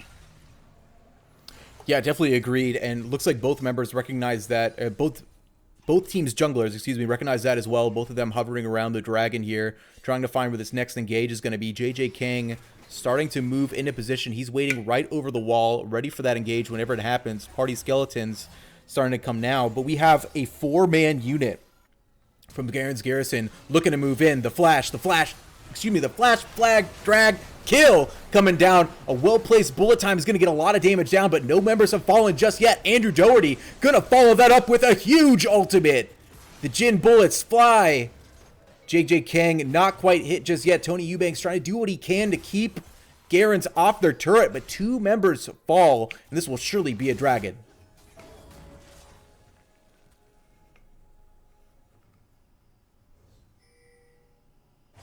What do you think about that? Yeah, big pickup there. Huge from Garen's Garrisons. I'm curious to see what the next drag will be. This will be really important, whether it's Fire Drake or the air Drake. It is the Inferno, so we're getting to the time where the next 3 dragons will all be Inferno. Well, I think all the dragons are until the Elder is brought out. So until a soul is Correct. picked up, we will only see Inferno dragons. So our damage is only getting higher from here. With lots of damage already down, looks like both Andrew as well as Party finished their first item, so decent amount of damage coming out from the mid laners, and quite a bit of CC. I think that's really the most important part here, is seeing that command shockwave coming down from Andrew, as well as the CC coming out from Party. Yeah, both teams here have huge wombo combos. On Renegades, you have Bullet Time from Misfortune, Sona ult, Set ult, Sejuani.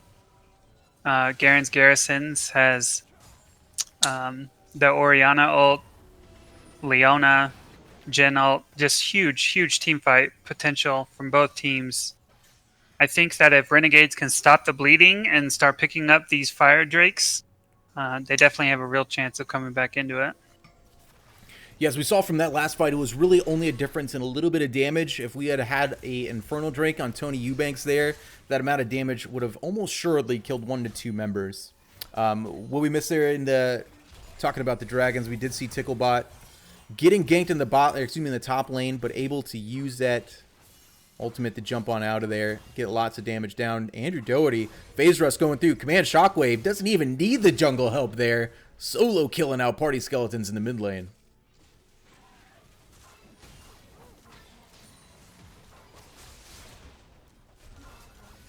Again, trying to get as much done as they can. We already see Andrew Doherty sitting on first part of Morel and Omicron, but here we got another engage here in the bottom lane. Like we said, the constant team fights are happening. The Solar Flare is down. Flash is down. Average Josie, he's going to try to stay on top of Tony so we can have the Jhin damage land true, but it does not. 3 shots missed. Only 1 is able to land. And at least they're going to be able to live from this one.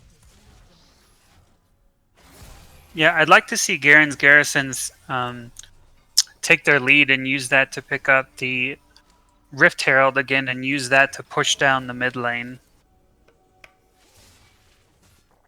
Rift Herald is up for the next, I believe, 2 minutes until Baron is going to spawn, so they do have some time. We got Garen's Garrison. There it is. The slam dunk into the flash. Wow, does he make it out of this alive? 3 huge members. Wow, ganked him in the top lane. And Ticklebot there, able to slam them on their heads and jump right out. Very well played by Ticklebot. The great escape. Yeah, massive outplay. Unfortunately, he does stay here into the top lane. They are going to return up. Dancing Draugr, waiting in the wings. He is stuck. The flag drag doesn't flash forward. He is going to get the face breaker, the haymaker into the damage. He says, get the hell out of my lane. I just want to go home.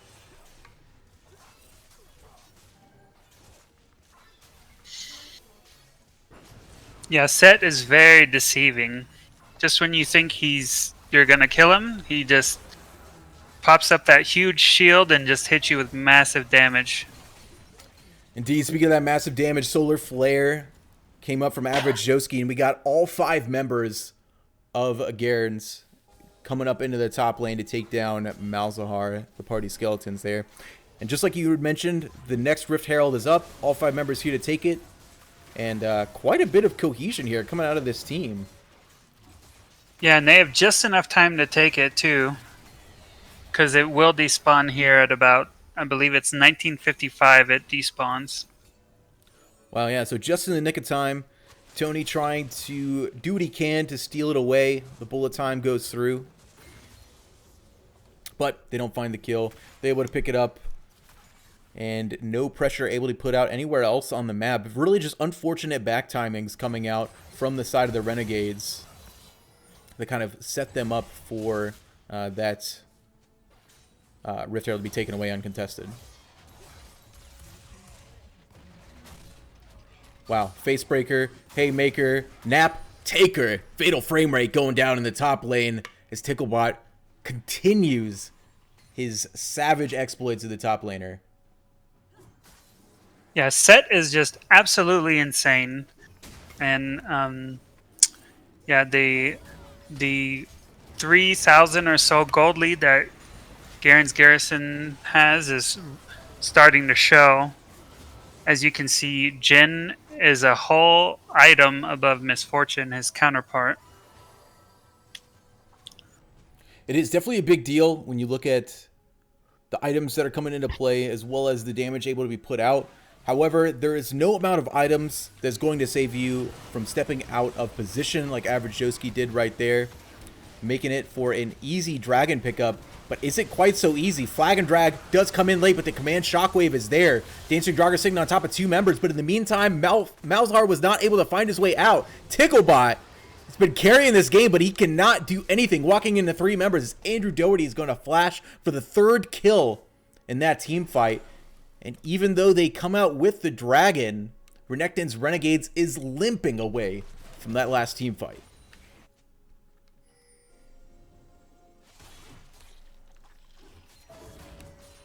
You want to talk a little bit about what happened there? Yeah, well, it was really unfortunate that Leona got caught out. Huge misplay that I myself do as a support main all the time is not paying attention to where my... I get caught out here, I have 0 backup. And him being down just cost him that fight there. Yeah, definitely a big play. Rift Herald there to be dropped down, grab a couple bits of turret damage from that. And looking at just reset here, lots of big wins coming out from Garen's Garrison. They're looking to go back, spend a little bit of that gold. We'll go ahead and check here on the graph, see how we're doing. Looks like roughly 2,000 to 3,000 gold from up on almost every member of the team, with the exception of Fatal Frame Rate in the top lane. Ticklebot was doing a good job of tickling him down.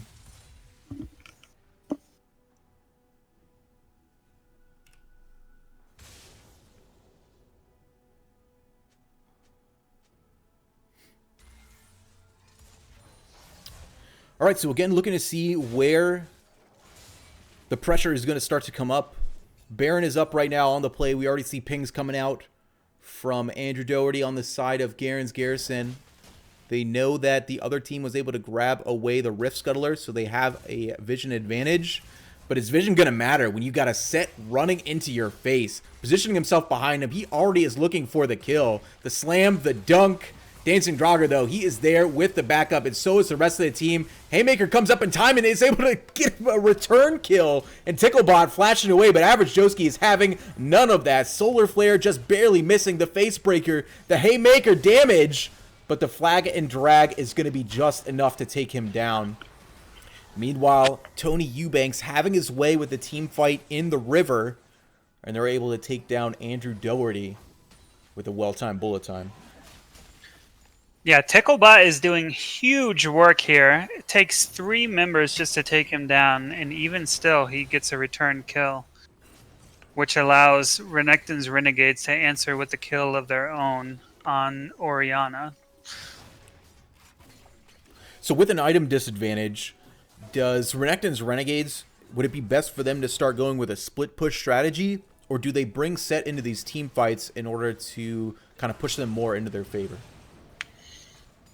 In my opinion, what I would like to see is Renekton's Renegades has a lot of CC here and just can dump huge pressure with Sejuani ult, Mal's ult, Sona ult.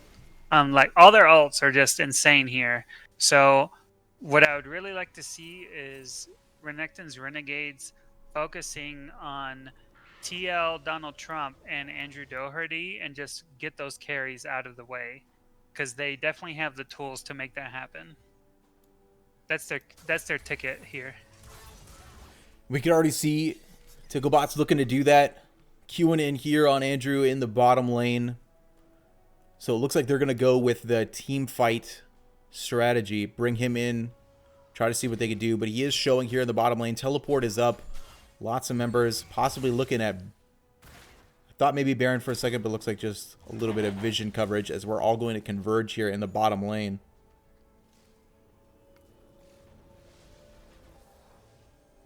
Just reset, so. Okay, not too much going on. Talk me through what's going on with this warning game right now.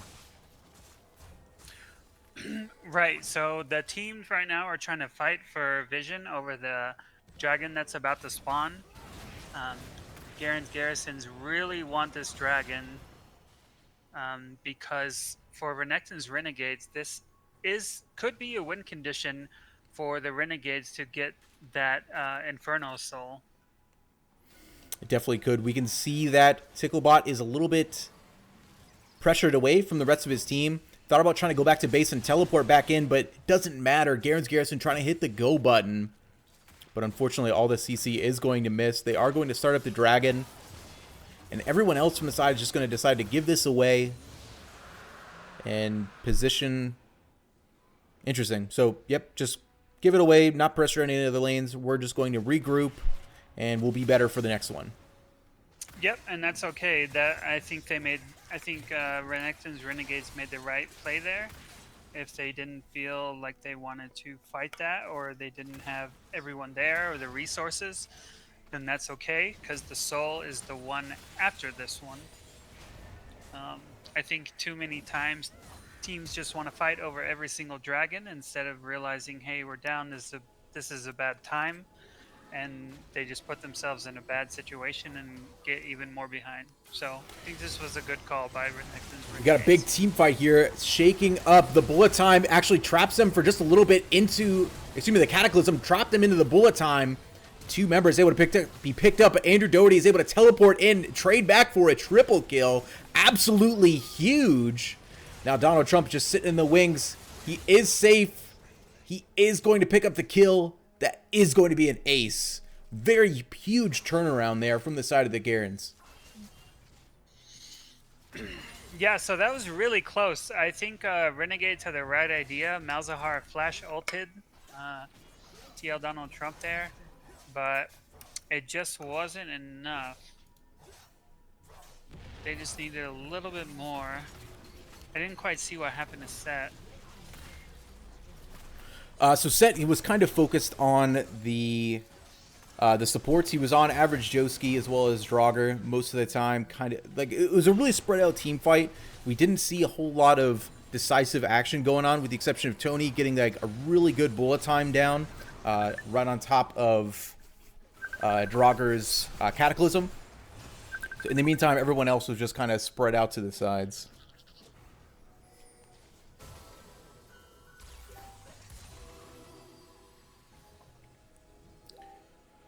So, looking at for the next team fight, you can see that Ticklebot still dominating the CS score as well as the gold in this game.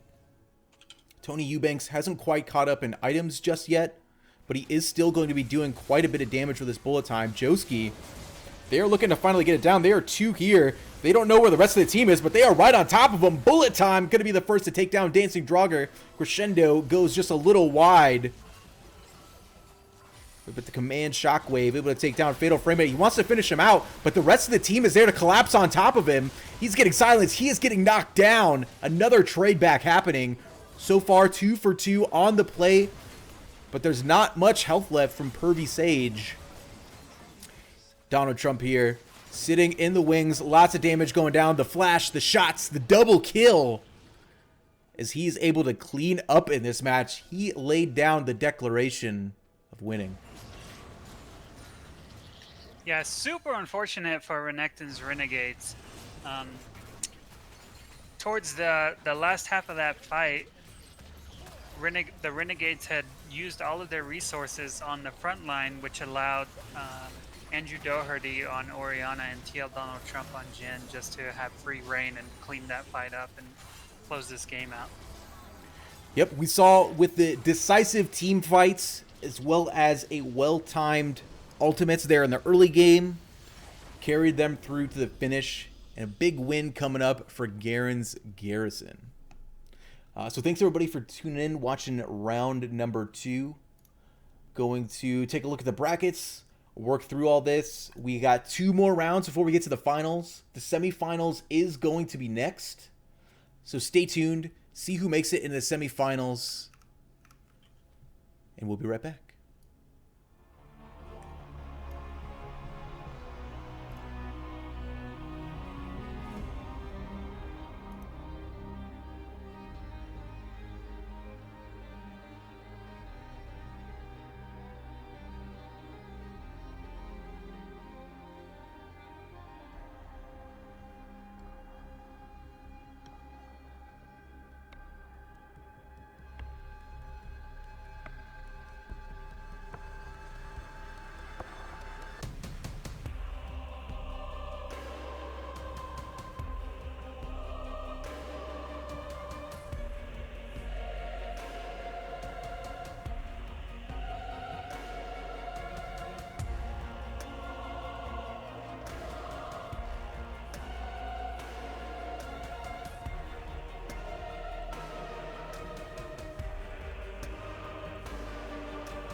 Alrighty, guys, looking at the last part of the tournament here.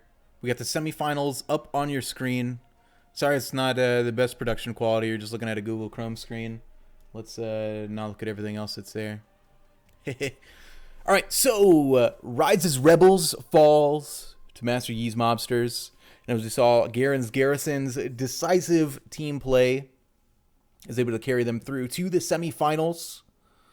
So everyone, if I could get you to start your game lobbies, add a member from the opposing team or just add them by name. You can find all the rosters on the announcements page. The rosters should be roughly the same as they are right now. And yeah, let's get Garen's Garrison versus the Karthus Killers. And the Master Yi Mobsters versus Swain's Soiree. So everybody, get into your games. Give everybody about 15 minutes. Send me a message when you are in lobby. And we will get started with the semifinals of the Air Force Gaming Resiliency Cup.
Alrighty, guys, here we go into the semifinals of the Air Force Gaming Resiliency Cup.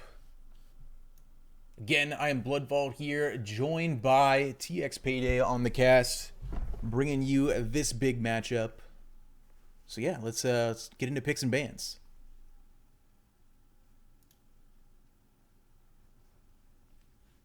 Payday, you there? Yep, Yeah. I'm here. Alright. So let's walk through some of these picks and bans. What do you see here from each team?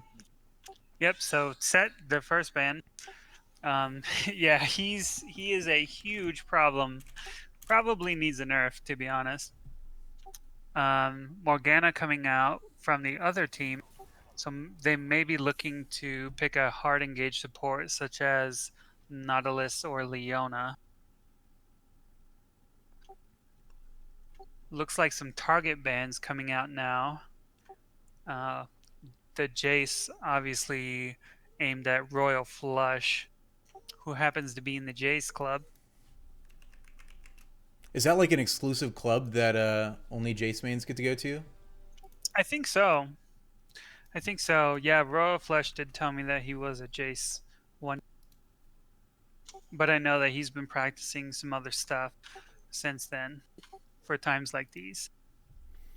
Interesting. So rounding out, and also a Kaisa ban. So yeah, probably another targeted one because Kaisa, another one not doing too great in the meta right now.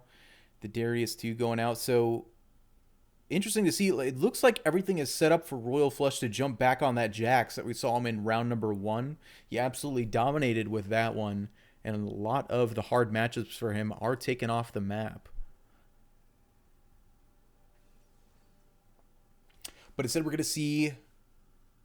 I'm trying to get the teams right. Who's where? Swains. That's right. The Swain soiree there. Grabbing up the Talia as well as Sejuani. So quite a bit of CC already picked up on their side.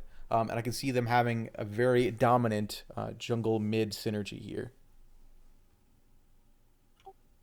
Yeah, you can set up some really nasty ganks and dives in the bot lane with Talia and Sejuani and see if they go that route. True, I didn't even think about that. The roaming potential from this is pretty huge. In the meanwhile, so Yee's mobsters, they're looking at lots of CC, lots of late game damage, but it's kind of interesting here. The Senna 80 carry with the Nami. Senna is great for kind of supporting a team that has a lot of engage.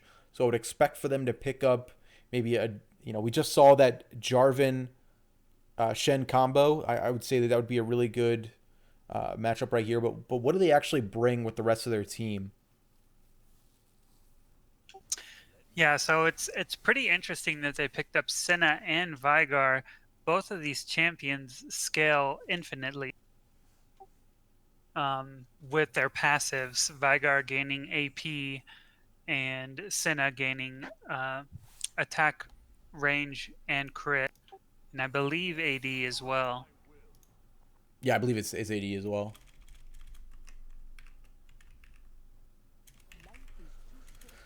So bans still going out. Last of them going through. Mordekaiser as well as Alawi taken out of the game. We're still waiting to see what the top and jungler is from Yee's mobsters. Swain's picking up their AD carry as well as their top laner.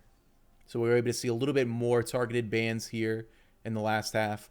The Jax was taken away. The Jarvan also taken away. If I was a smarter man, I would say they're probably listening to the broadcast right now. Cheaters.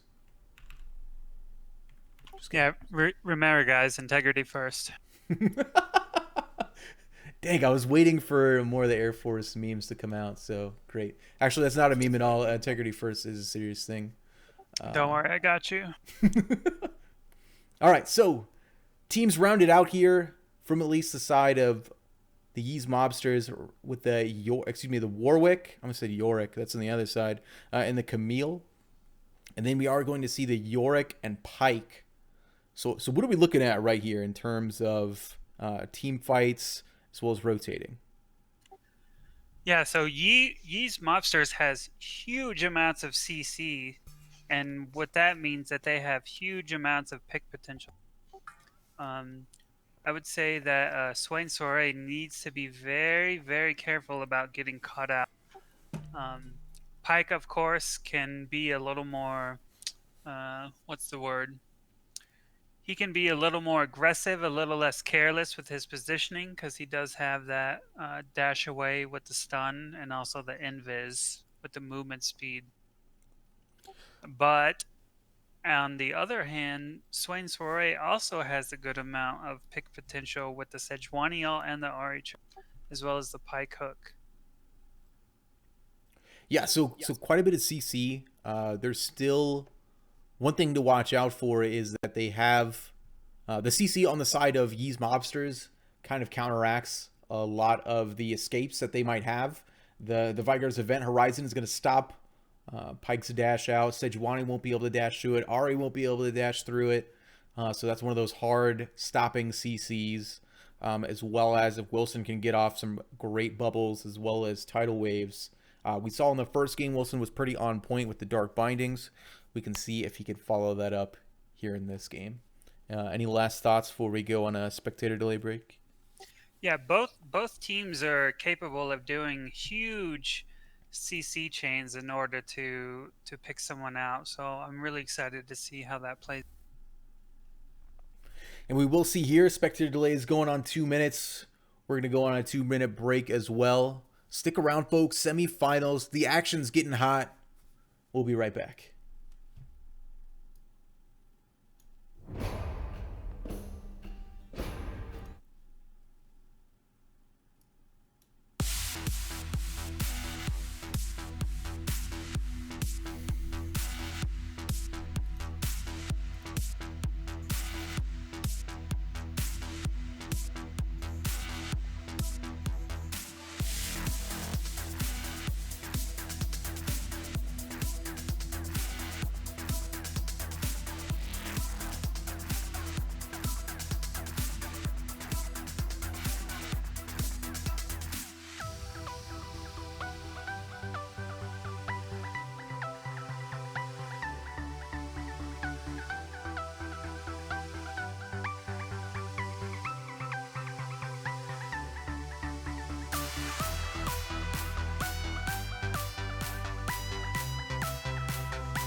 Wow, what a banger before we start the semifinals.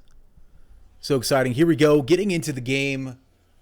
Yee's Mobsters on the blue side. Swain's Soiree coming in on the red. And here we go. Jumping out onto the Rift. We can see if we have some more cheeky level 1 plays. I believe that was Yee's team that pulled that out last time. 30 seconds until minions spawn. But where do we expect to see the action first? The action happen first on this payday?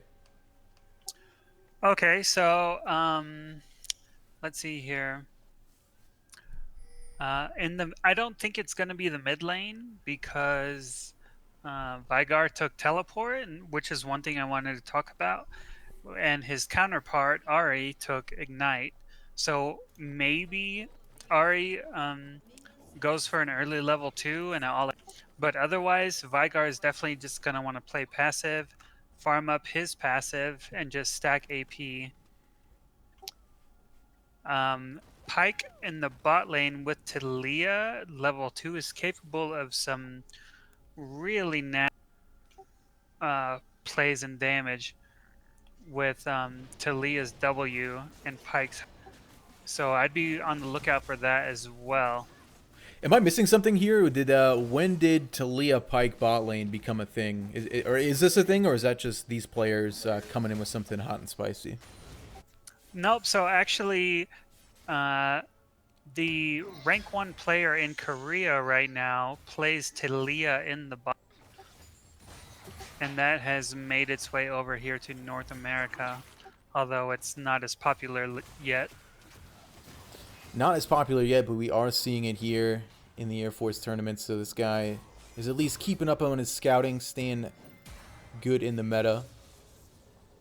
We see lots of trades coming out across, not too much damage on each team. Royal Flush here, kind of exerting his will. He got that first level, he got the level 2 before Dead Within, so able to get those big trades out. And I could expect that Dead Within is going to have a real tough time laning here in the top lane against that highly mobile Camille.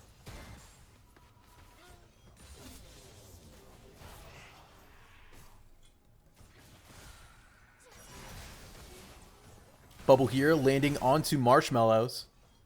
We can already see Wilson do what he can. Land in the CC. So tell me about this Yorick-Camille matchup, because I see this as something that's going to be incredibly difficult for, for Dead Within to be able to stay in a lane against Camille, who's constantly going to be jumping on top of him.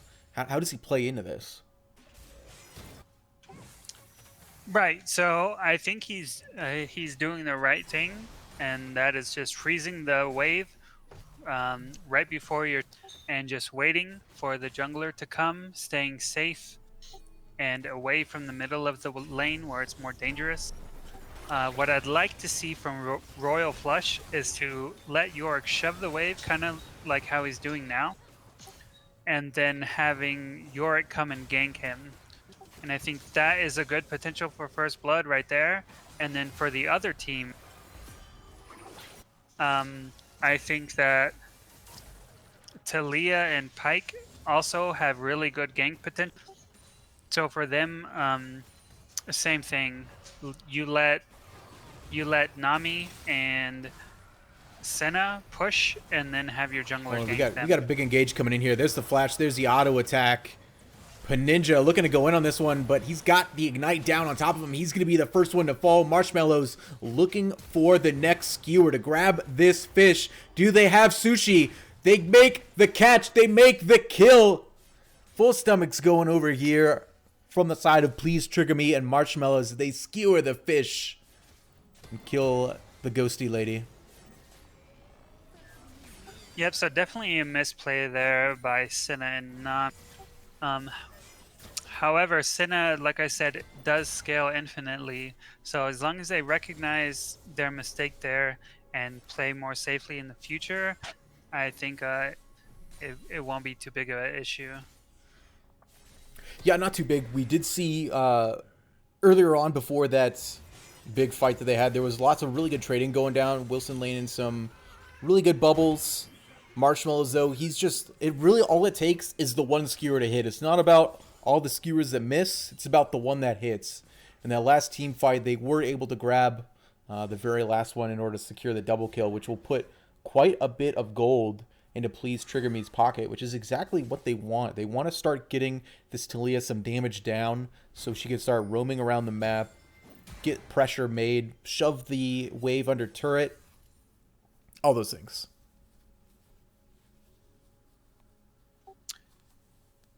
Yeah, so one thing I want to point out, Pyke got both of those kills there, and Talia got the assist.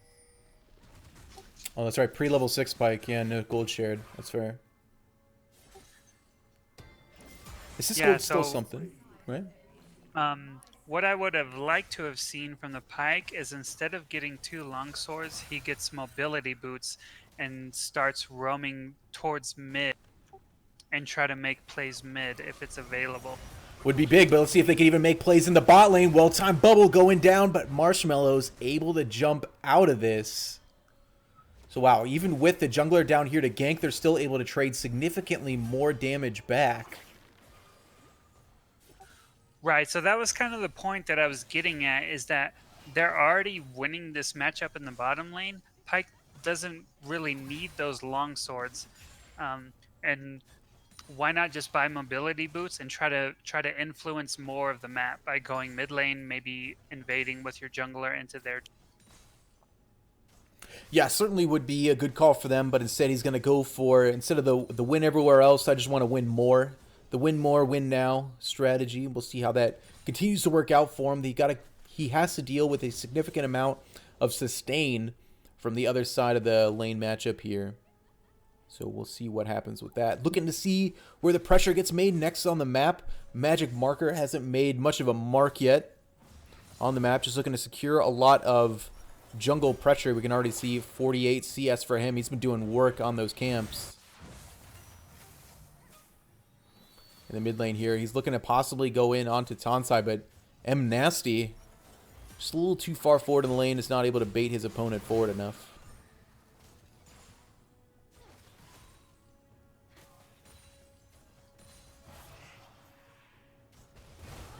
So again, well-timed dash, the damage, the skewer, the death. Please Trigger Me is going to pick up Wilson there. So well-timed and well-layered CC from this Talia Pyke duo. It's making them pretty dominant here in the bot lane. Ooh, but Ziggy catching out Magic Marker. He's just going to go ahead and steal this dragon away, but the rest of the team is going to collapse onto this. Looking to find the charm, doesn't quite find it, but they do find the Sejuani ultimate. Event Horizon gonna stop him into place. I talked about that early game. Now it's happening. The dash, the charm, the death. M Nasty going to pick up that kill. As again, another well-placed Talia landslide is going to take down the Panda Ninja, as well as get the dragon in their pockets. Yep, so this is what you would expect from a Talia Pyke bot lane versus a Nami Senna bot. I think, though, that if the Yee's team can recognize what's going on and just stop the bleeding and just wait for their infinite scalers to scale, I think they could definitely come back. Oh, for sure. The game not even close to over. 3k gold difference right now. We can still see that Royal Flush is doing pretty well here in the top lane. As well as Tonsai there in the mid. Again, going to infinitely scale. We got Panda Ninja infinitely scaling. Right now, we're still waiting on the Mana Mune to be finished. That's really where we're going to start to be looking for the power spikes. Once Panda Ninja can get the Mana Mune, once we can get some items out from Vigar, once we can see Royal Flush possibly kill Dead Within here, got stuck in there, going to do the Hextech Ultimatum. Dead Within losing quite a bit of health. Royal Flush, is he baiting him in, or is he going to die? The damage is down. There goes the slows. We got the cute little pain is looking to do the damage. Not quite enough. Dead Within figures he's good with that and is going to retreat back in the lane. Or is he? Ziggy smokes. The dash, the damage. And it is enough. Kills him with the Tiamat active. Marshmallows here is going to be stopped. It doesn't quite find the damage from the Senna ultimate. Ignite's not enough either. He's just going to heal right back up. And Please Trigger Me. Looking at half health too. Yep, so I think Dead Within had the right idea here. rushing Ninja Tabby against Camille with another 80 that is moored as the jungle. And that gave him enough to be able to compete against Camille. But he made the mistake of staying in lane when he was low while Warwick had his blood scent on him. Here we go, Panda Ninja making the right calls right here, flashing in order to dodge out from the pike stun. He's still waiting for that to come back up himself. The slow auto attacks are down. Looking to see what they can get. The damage is there. The light cannon, kills going off. Magic Marker here in the top lane. He's got the flash down. Am Nasty trying to get the assist in time, but just a little too slow. No matter, kill still picked up. And Swain Soiree brings it up to a 6-3 lead. Again, more action. Event Horizon's down. We do have Primordial Burst is still there. They have same items. Them Nasty not able to find anything. Rift Herald going to be dropped here in the top lane. Wow, there's just non-stop action going on. Looking for the execute. They find it. Please trigger me through the wall, but it wasn't quite able to trap Wilson in time before he gets out.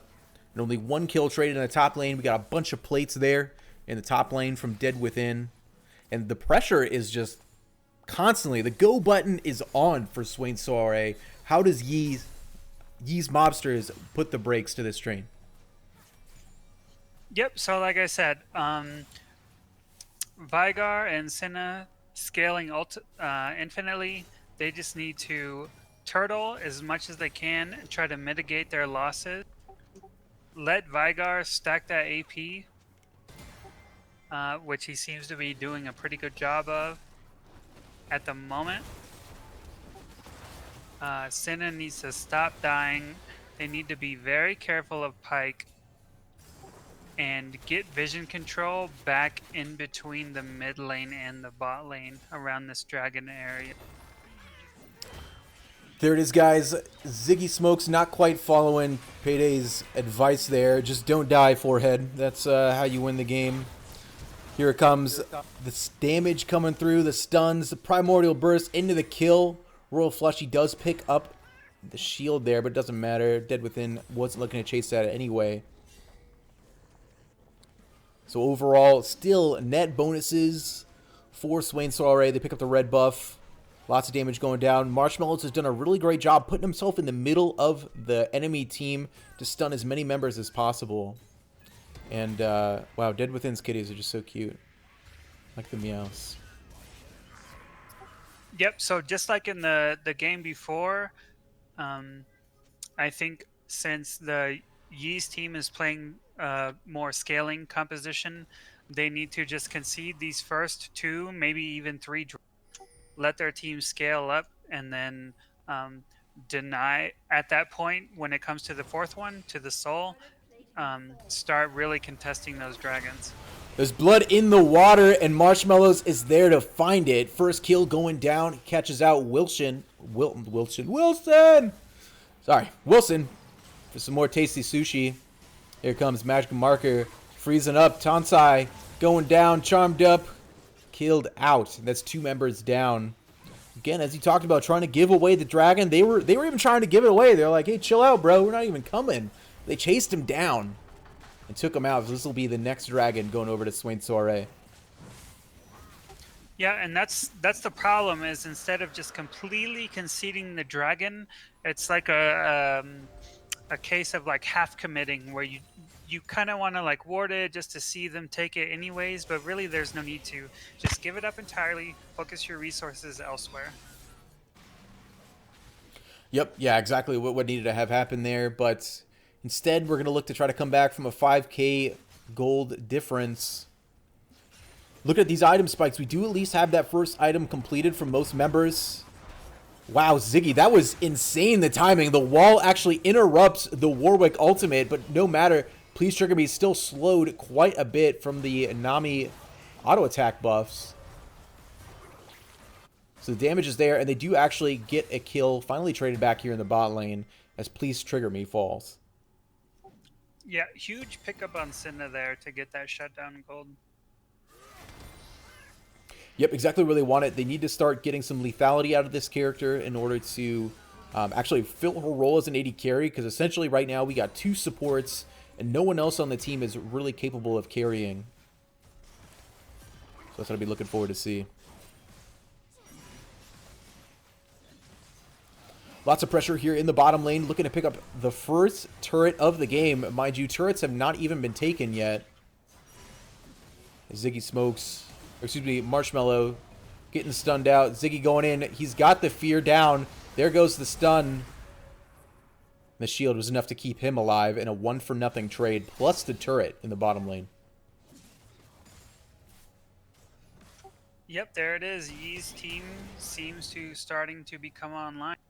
And I think that they will only get stronger over time, as long as they don't try to force anything.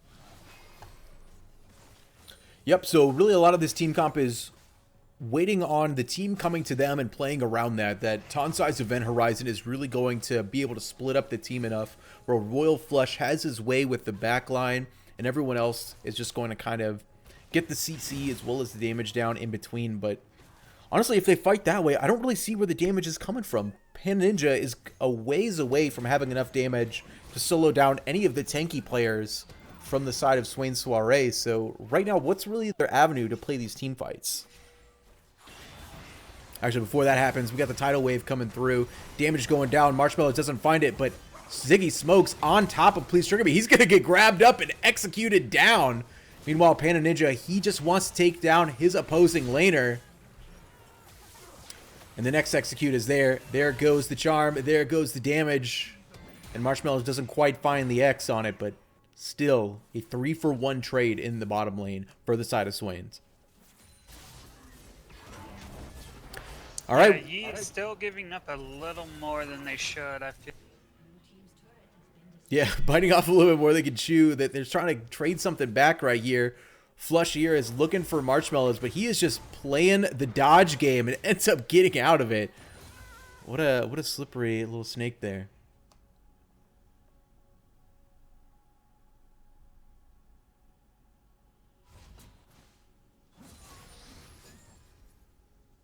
Go ahead. Sorry, what were you saying?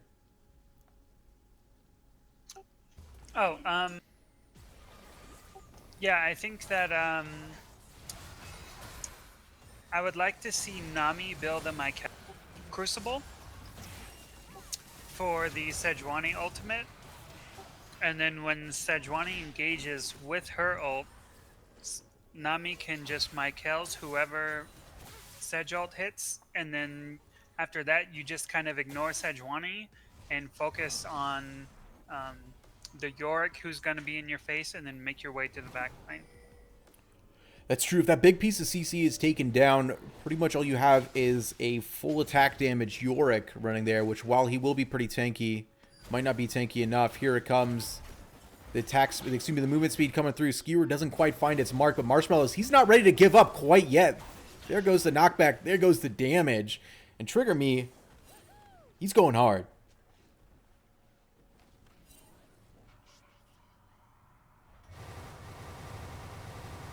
Oh God, what is that sound? That is terrible. I guess like if you're at the edge of Senna's phantasm little thing, you yeah, make that terrible noise. Yep, that's why I ban her. For the And 'cause noises. she's annoying. All right, here it comes. Marshmallows finds the rest of the team sitting in a bush on a pink ward. The Comet's not quite able to hit. Magic Marker, he is holding on to the Rift Herald right here. They're looking to find the next tower to go down, but in the meantime, they're getting shoved in all over the place, and Dragon is up. Yep, so what I'd like to see is Yee's team concede this dragon and then fight for the one after that. We need Royal Flush over here on Camille. He needs to help his team out. If there is a way that he can help his team and make it a 4v5 because Yorick is off in a side lane farming, I think that would really help out. So again, a catch gone sort of wrong. Marshmallows down there found out Wilson once again, but does fall under the turret after a well-timed execute. And they also pick up the dragon on this. 3 dragons, 1 away from Soul. We're looking at the Ocean Dragon Soul, which will be pretty huge for the amount of sustain it gives this team. We'll see who can actually pick it up here. Still holding on to the Rift Herald. Not quite ready to commit yet. Maybe waiting for one more wave. As Please Trigger Me is looking for the flank here on the side. Doesn't quite find it. Just going to be a whole lot of damage down. But here's Royal Flush ready to make it into these fights. Do they move forward? No. Looks like the answer there. Yeah. Or maybe I'm wrong. Here it comes. Bubble Mist. Huge knockback into the damage here from Talia. So far, only Senna and Royal Flush the ones to fall. That is a big piece of damage. Execute going down from Marshmallows. Another member falling. 3-for-1 trade right now. Flash, Execute, and yet again, Marshmallows going hard on the play. He's still got his Execute up, looking to find it. Doesn't quite get Tonsai taken down. He's got quite a bit of health left, but this is going to allow them to break the inhibitor turrets on the base. Yeah, Pyke is doing just absolutely huge work this game. Yeah, again, we're still waiting for the scaling to come out from Yee's Mobsters. I could make tons of memes on how long we're going to wait for those, but it is still a possibility. It could still happen. We have a very supportive Vygar build, so unfortunately, we're going to have to wait quite a while to see huge damage coming out from him. But we'll see if they're able to utilize that CC appropriately in order to catch out Swain Soiree in a disadvantageous position.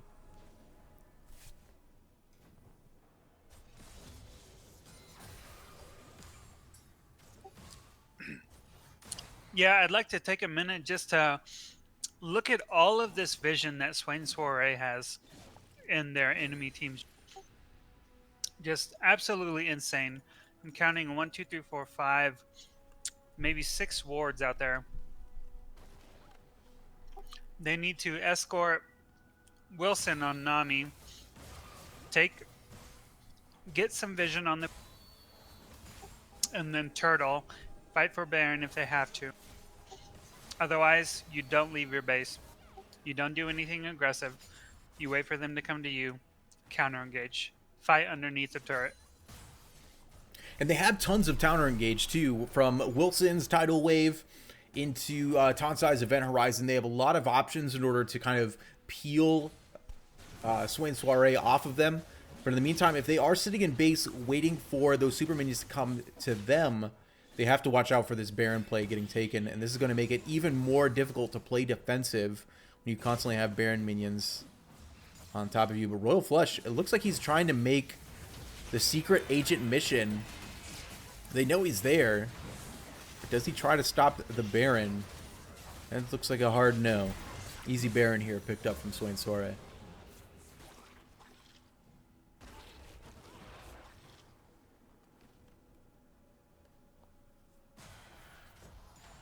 So it's looking like the beginning of the end here for these guys.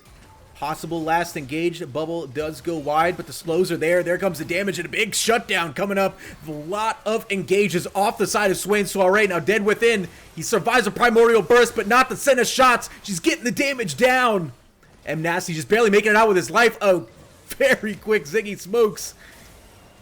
He's got to go fast. Went too fast. The Hextech Ultimatum, though, does find the target he was looking for.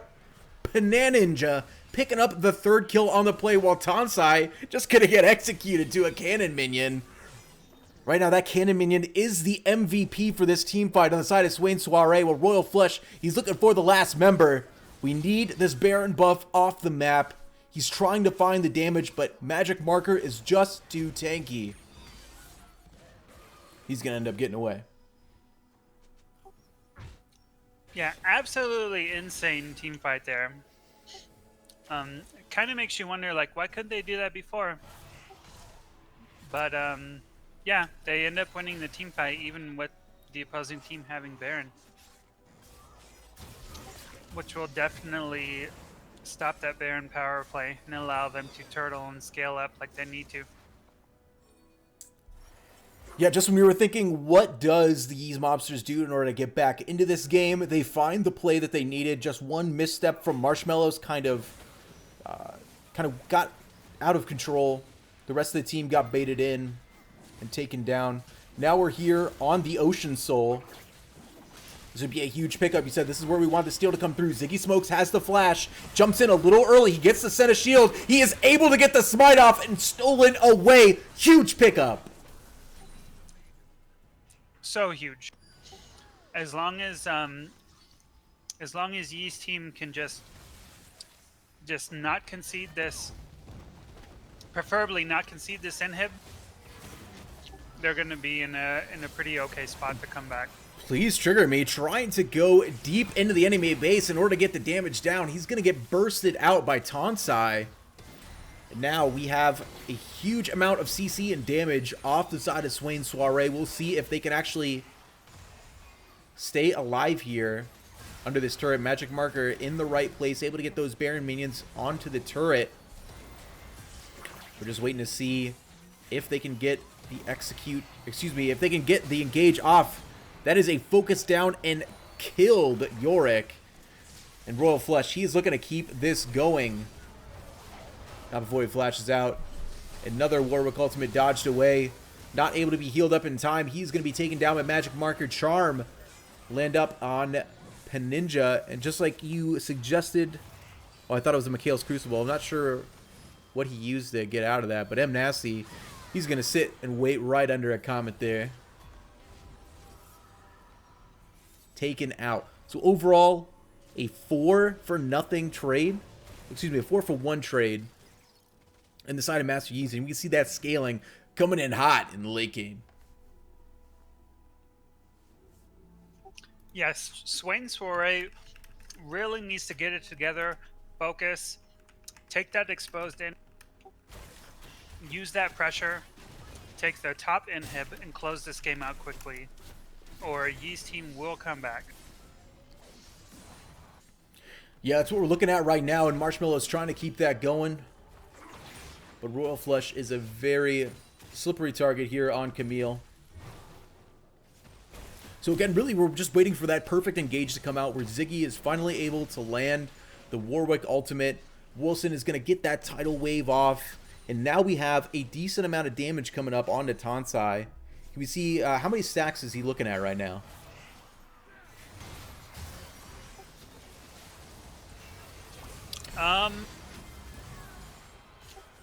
He's at a total of plus 208 ability power.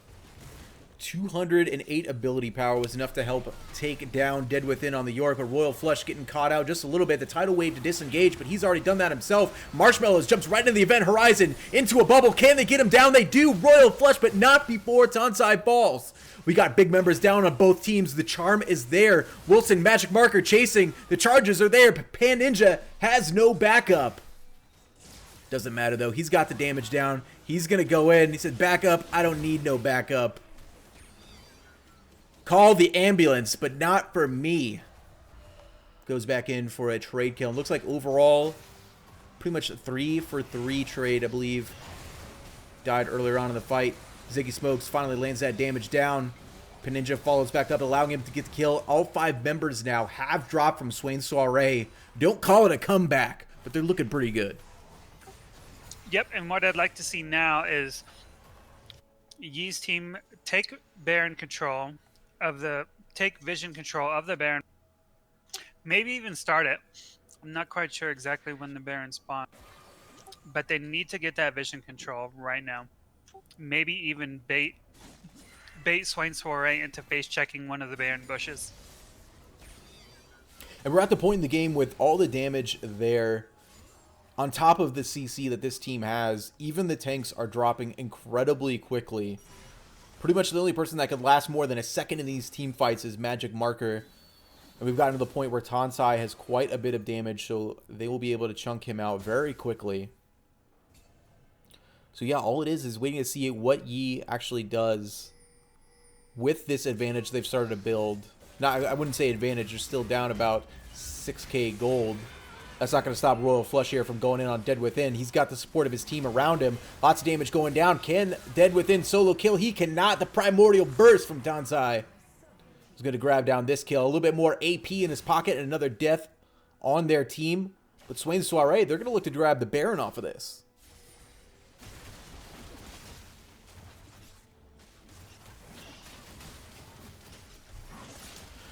So getting taken very slowly. This is one of the disadvantages of having an AP mage in the bot lane instead of that sustained 80 carry damage.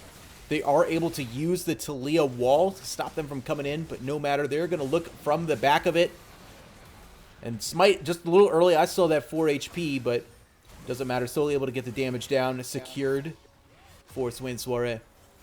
Yep, and Swain Soiree was just a little slow to start the Baron. A little slow to start the Baron, but they're able to get into this team fight. Tonsai finding another.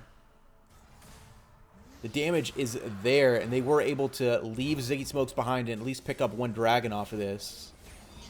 Yeah, as soon as they saw three people from Yee's team in the bot lane, it should have been an immediate Baron call. Everyone rotate instantly. You take the Baron, you back, or you just march straight down to the dragon and contest that. Yep, so they had the rotation to Baron, but didn't quite have the damage to take it down quickly. M Nasty going to dodge. A little bit of CC coming out from Royal Flush. We got all the members coming back here, but Please Trigger Me is back into base. And everyone's just going to back, kind of reset here.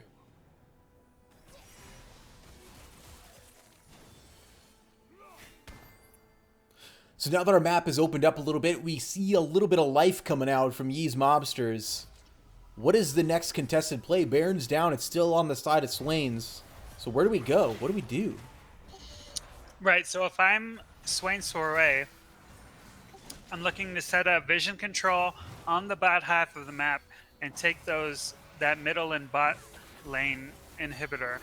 From there, you use the pressure from the super minions to secure that Dragon Soul, and then a couple minutes later, Baron as well, and then close the game out.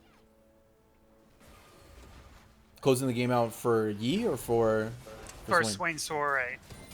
So you still think they're decisively in the having the advantage, huh?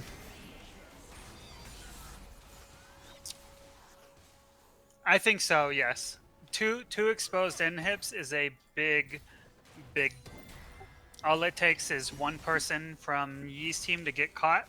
They lose that member, and that's instantly 2 inhibs gone. All right, so looking at one last team fight left. Swain Soiree is pressuring into both the middle and the top lane. They want to at least crack one inhibitor to keep the pressure going so they can grab the next dragon when it is up. I believe we got another 3 minutes on that one. That'll be the soul for them. It has been constantly stolen away. Ziggy's done a good job doing what he can for that. Marshmallow's not quite finding the damage there. We still have the ultimate up from Magic Marker. Does he throw it in? The tidal wave is pushing everybody back. Senna's got the damage there. And Royal Flush looking for the flank that he just can't find. With both teams having a significant amount of Ocean Dragons, it is going to allow for quite a bit of sustain. Not to mention all the healing they got here. Bubble doesn't find its way. Please Trigger Me, not able to catch the rest of his team in, but Ziggy Smokes jumping in just a little too far. Meanwhile, Please Trigger Me is doing what he can on the backside. Dead Within is going to find out Tonsai, and here it comes. The trigger has been pulled. Swain Soiree moving into the base. Can they find the damage? They're doing pretty well, but Peninja is now left unchecked. 4 members are down. The turnaround was real. Royal Flush looking to do what he can, but Wilson is here to support now. Bubble barely missing, but doesn't matter. Peninja coming in with the double kill and able to sneak off to the side. Peninja with the constant damage, winning that team fight for him. Yep, they need to take this time, farm all of your jungle, push out all the lanes, get that mid tower down, and set up vision at least along the halfway points in the river in the pixel, and also set up vision for the next objective.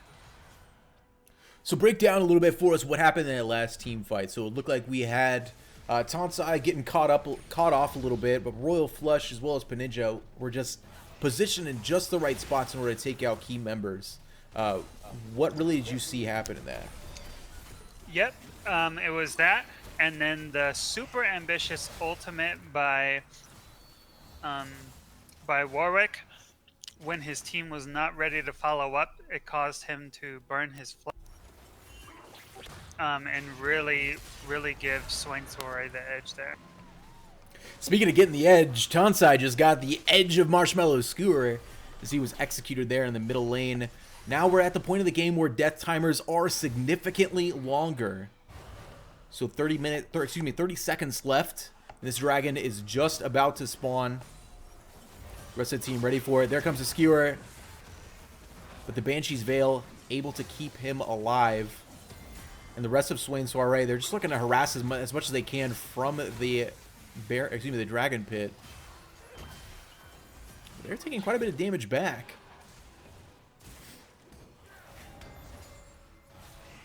Again, so they are missing a lot of sustained damage that they would possibly have with an AD carry. Talia has already worked the ground next to the dragon, so her damage is going to be just a little bit less, but it doesn't matter. The go button has been pressed. Royal Flush, Hextech Ultimatum in there. He's got 3 members zoned, almost taken out. Meanwhile, Peninja, he's going to be the first one to take down M Nasty in the mid lane. 2 members are down from Swain Soiree, and Ziggy Smokes is just too tanky. They can't take him down. Meanwhile, the rest of the members on the team are there. Event Horizon come in just to add a little insult to injury, and Wilson, he is going to keep Please Trigger Me out, and that is a 4-for-0 trade. Master Yee's Mobsters has gotten to the point where they are cleaning up these fights. Yep. If you look at Sinna's KDA, 12, 5, and 16. She has definitely come online and is doing a big work now. So one thing that we're noticing throughout these fights is the amount of CC on the side of Master Yi's Mobsters is really what's kind of making or breaking this game. The charms, the walls, the Sejuani ultimates, even just the charges into him. We're not really seeing Magic Marker positioning himself in a spot to really take the focus of the enemy team when his team has a chance to exploit that. Essentially, they've just been split up, taken down, and nobody's really getting much done. Yep, and if you look, Senna is actually level 18, and his counterpart to Lee is level 15. I would like to see Yee's Mobsters recognize this and take advantage of it and just start marching down and pushing aggressive now. How does that even happen? Because there's not too much of a CS differential. Level 18 to 15 is nuts, and Peninja knows it.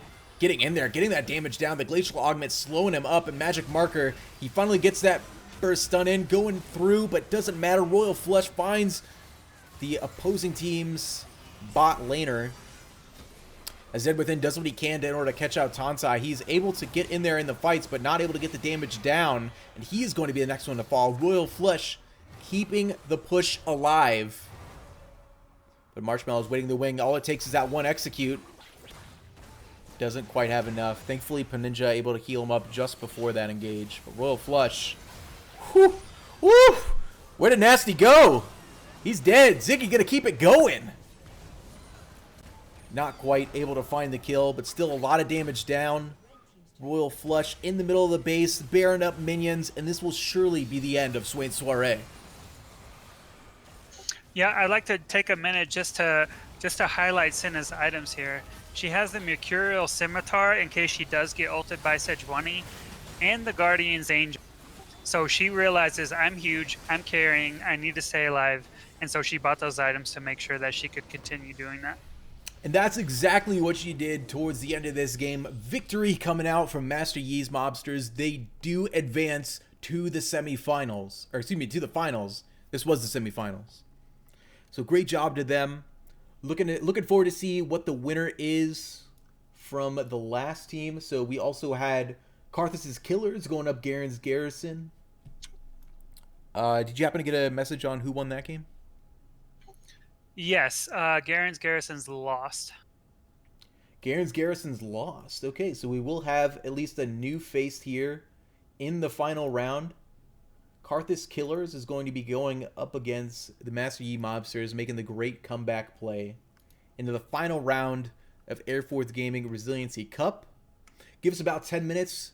We're going to boot back into the game for the last bit of action here, and we'll see who will be crowned the very first Air... What do we call it? Air Masters? We'll call it Air Masters. Air men, women, kings, queens, whatever. They're cool people. They're winning. See you in a sec.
Keep moving on.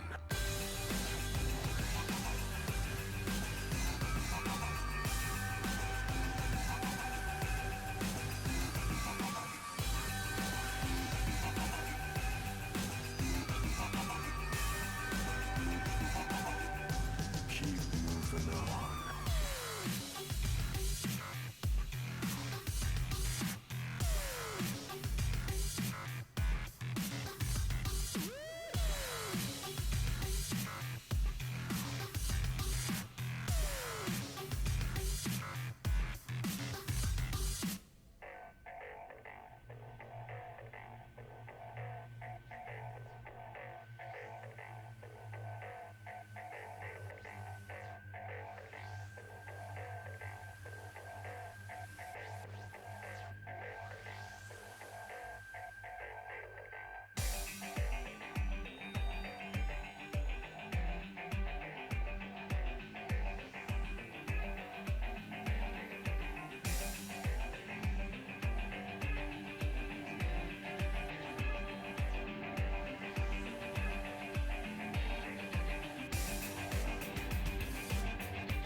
And they say I have a grim sense of humor.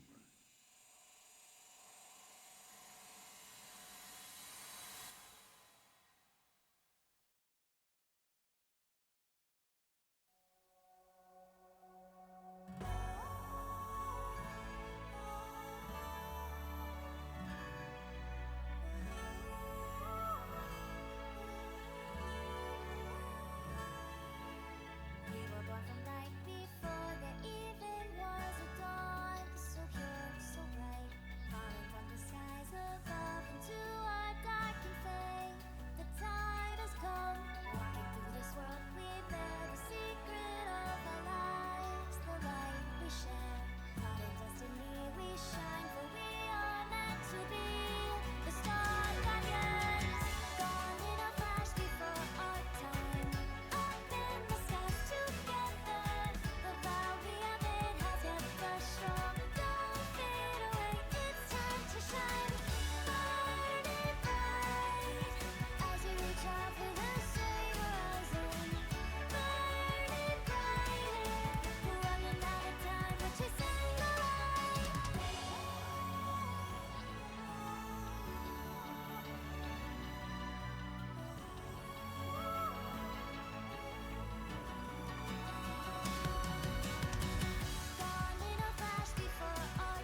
a child, you would wait and watch from far away.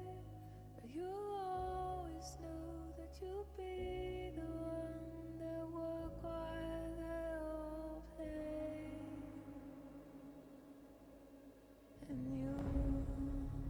you'd lay awake at night and scheme of all the things that you would change, but it was just a dream.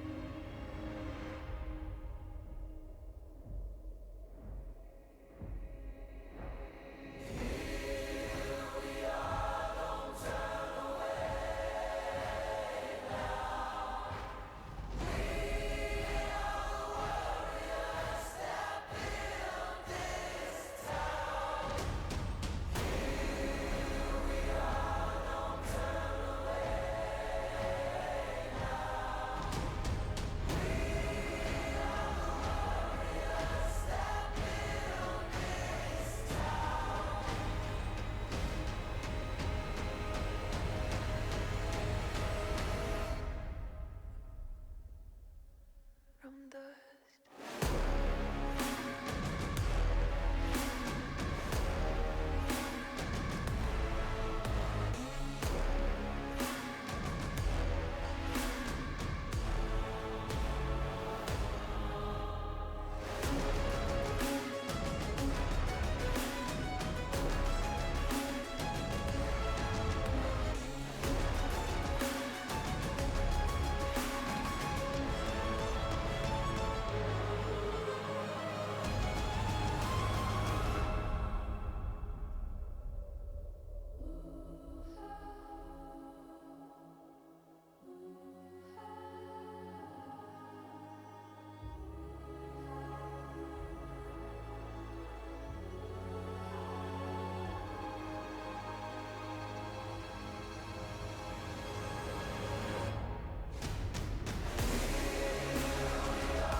From dust.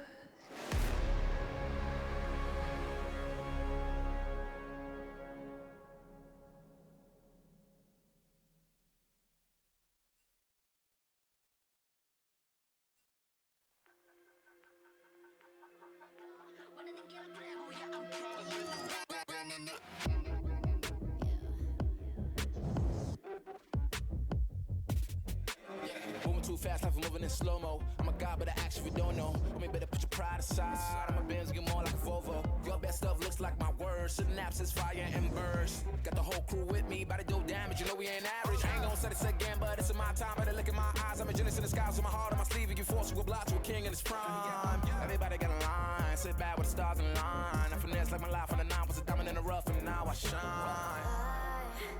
No one could stop us, they'll try, but they won't. Nada nos puede parar. Oh no, we're wide awake now. Our eyes are wide open. We're running this world. We're keeping it turning. We're living like giants. Yeah, giants. We're bigger than giants. We're giants. Oh, sleeping giants. Sleeping giants. Yeah.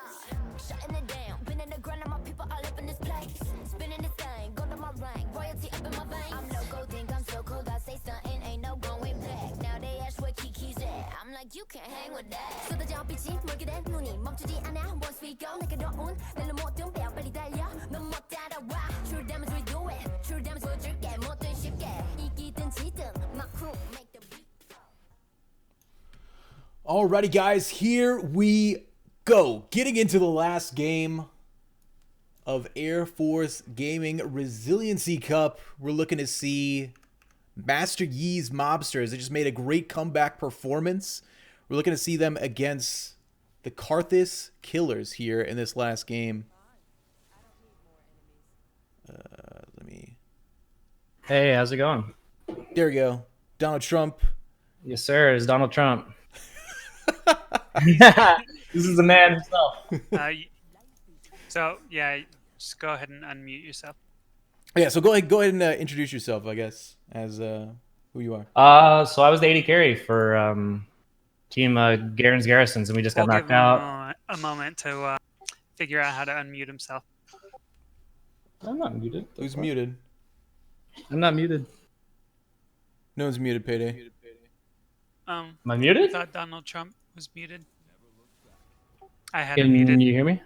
You Yep. had him Yeah, muted. we hear you. Roger that. Roger that. Cool. Yeah. So I was the AD carry for Garen's Garrisons, and I'm here to give some insight onto this game. Nice. Aaron So- and I, TX Payday rather, call him Aaron because he's a close brother of mine. But we're a bottom lane together, usually duo queuing in diamond, mid diamond. So we have some good insight on the bottom lane, and as far as the game goes. Nice. Well, we saw a lot of really cool bottom lane action in the last game. But getting into the picks and bans here, so we got Lee Sin, Alawi again taken out of the game, and Set, as well as the Senna, Jace, and Morgana. I believe the Jace is definitely a directed ban here at Royal Flush. But what do we think so far about picks and ban phase? Yeah, I think it was really smart of them to get rid of Senna. Like I said earlier, like I permaban Senna. She is just so insane, so ridiculous, and just like we saw in the last game, um, after a certain threshold, she'll just come online and just carry the. Yeah, Senna's a very strong pick currently right now. People really getting used to know how to play her. And also, I see the set ban on the other side, which is going to be a keystone of bans and picks and bans in this whole tournament so far. He's been a problem. Yeah, we noticed every time Set gets through, especially in that first game, I believe it was the very first game we watched going into the Shen in the top lane, was just able to do so much damage, 3v1ing constantly. There's not a lot you can do into that pick. In the I meantime, really like sorry to cut you off there, but I really like this Mordekaiser pick into the Camille. I think that's a great matchup for him. He'd be able to bully that side of the map, and Royal Flush is probably giving people a lot of trouble, I assume, because he's a high-rated player. yeah, for sure. Royal Flush has been doing work so far this entire tournament.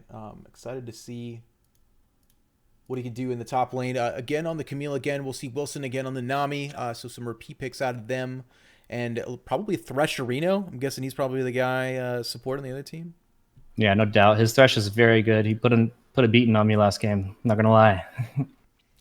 That's exciting. So going to see where those hooks go. Volibear again. So what is up with Volibear? We've seen him now in 2 games. I didn't really think this was a very great meta champion. I don't know if they buffed him or not. I don't think so. I haven't seen any patch notes on him. But Yeah, I don't think they have. no, he's a popular champ though. Might Apparently. just be a comfort pick. Yeah, that's probably it.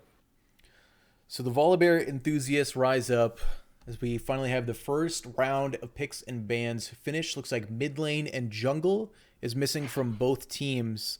So we'll have a little bit more targeted bans, see what they take out from here. I would assume, so last game we saw Ziggy on the Warwick. I don't imagine that'll be another ban, probably something more so like a Jarvan. I assume the Volibear is jungle, assuming Royal Flush takes the Camille top. Not sure yet. Oh, yeah, good point. Yeah, I completely missed that. My bad. So yeah, that's Diana's probably- good. Diana's a good power pick right now. Take out of the game. Not too familiar with their comfort picks, but so far they're picking some strong champions to ban out here with the Vigar and the Diana ban. Yeah, so forgive me, I'm not sure of the team names. I think it's Karthus. Karthus is killers on the right hand side here.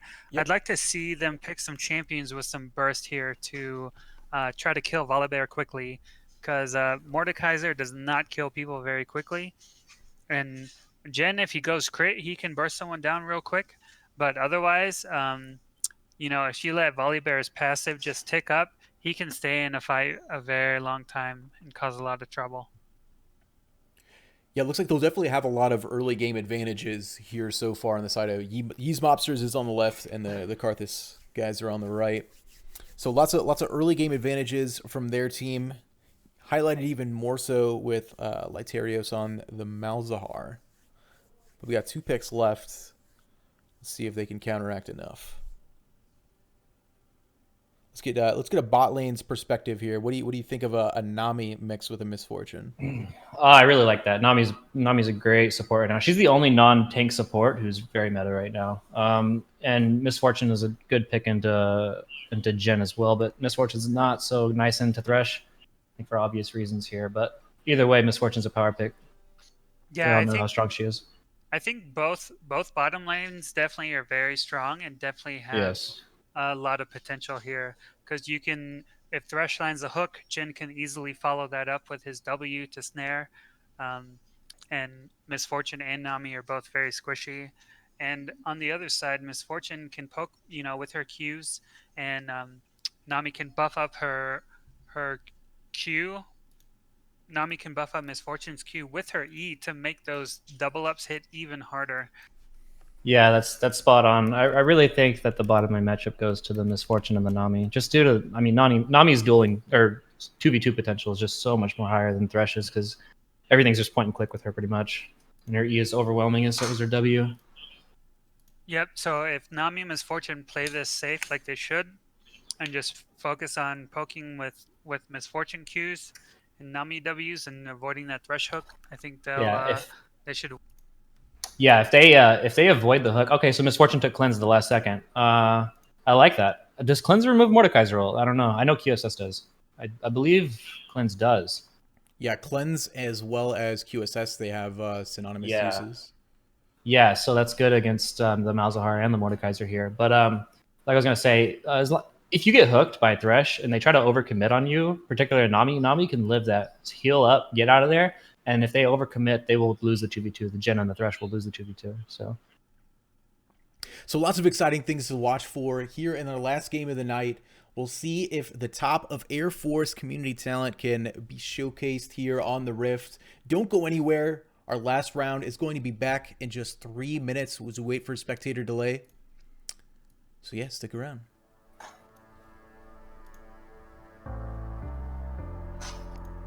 The night beckons while you dream.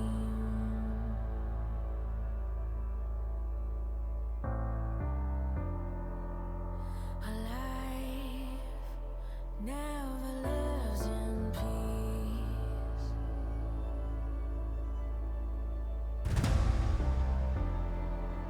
As you stand upon the edge, woven by a single thread, and fate may fall down upon you, while the devil is knocking right at your door.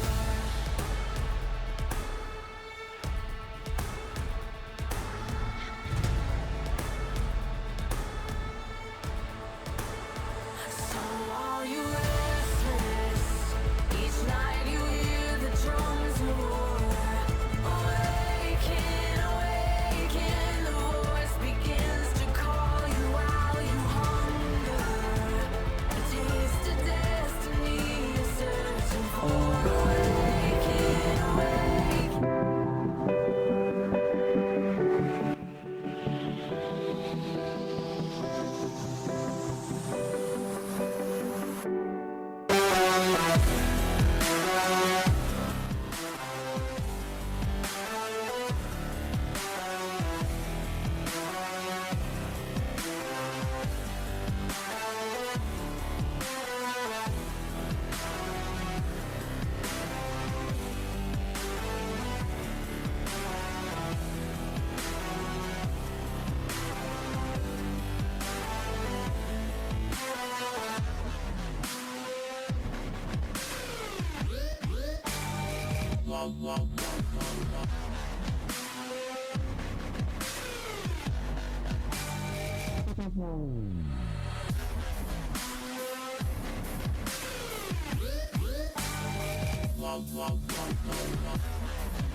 And here we go, guys. Getting into the final game. This is the championship round for all the marbles, all the bragging rights, and 10 RP per person. So yeah, here we go. Get in the match. We've noticed a lot of teams with some very aggressive level 1 strats, and these guys are looking to keep that Yes, going. sir. They're invading. Oh, so they forced the Misfortune flash out right there, but they don't actually. So yeah, they didn't burn anything for that. That's very, very good for them, considering they have a Olaf and be able to run that Misfortune down and have to play extra safe in the bottom lane. Yeah, very, very unfortunate macro decision there by Misfortune to walk up like that when she didn't need to, but very good micro decision making on her just to go ahead and give that respect, burn that flash, don't give up first. But that, of course, is going to cause her to play safer for the I next mean, 4 minutes. we all see it all the time and all the elos where people will just not burn their flash and they'll just be like, oh, maybe I'll dodge the hook, maybe he'll miss. They end up getting hooked, then they die, they give away the first blood, and it's definitely not worth it whenever you can just flash away and not give 5 people an assist / kill. So Sure. So looking at this jungler matchup, pretty standard starts, but we know that Very Godly on the Olaf here is going to have a very dominant start to the game, as Olaf is doing incredibly well right now in the meta. But where's that first spot that we're really going to see the pressure being put? if I were to put my money on it, I think that the bottom lane, I could see either jungler going for some early pressure on the bottom lane right here. If not, then I think it would just generally be the top side, starting bottom and then heading top. But I would like to see Olaf try to abuse that no flash early on. That ward in the tri-brush is just now expiring. Yeah, it just went away. So we'll see what happens. But yeah, that flash is down for 5 minutes. Yep. Like we said, Misfortune, no flash, so she's going to want to be playing pretty passively. So aggression on the bot side is going to be almost solely dictated by the Thresherino, they hit level 2 first. There goes the Flay. There goes the engage, but very quickly QSS'd out. Yeah, that quick cleanse on that ignite, so you didn't take the damage from that and the hook at the same time. Generally, you want to, enemy AD carry, you want to have cleanse, you want to hold that ignite. You would just want to bait out the cleanse with the hook and then just hold off on the fight, save your ignite for later, because that cleanse just negates the ignite entirely. Yeah, good little sidestep too there by Pan Ninja on Misfortune to avoid that Jin double.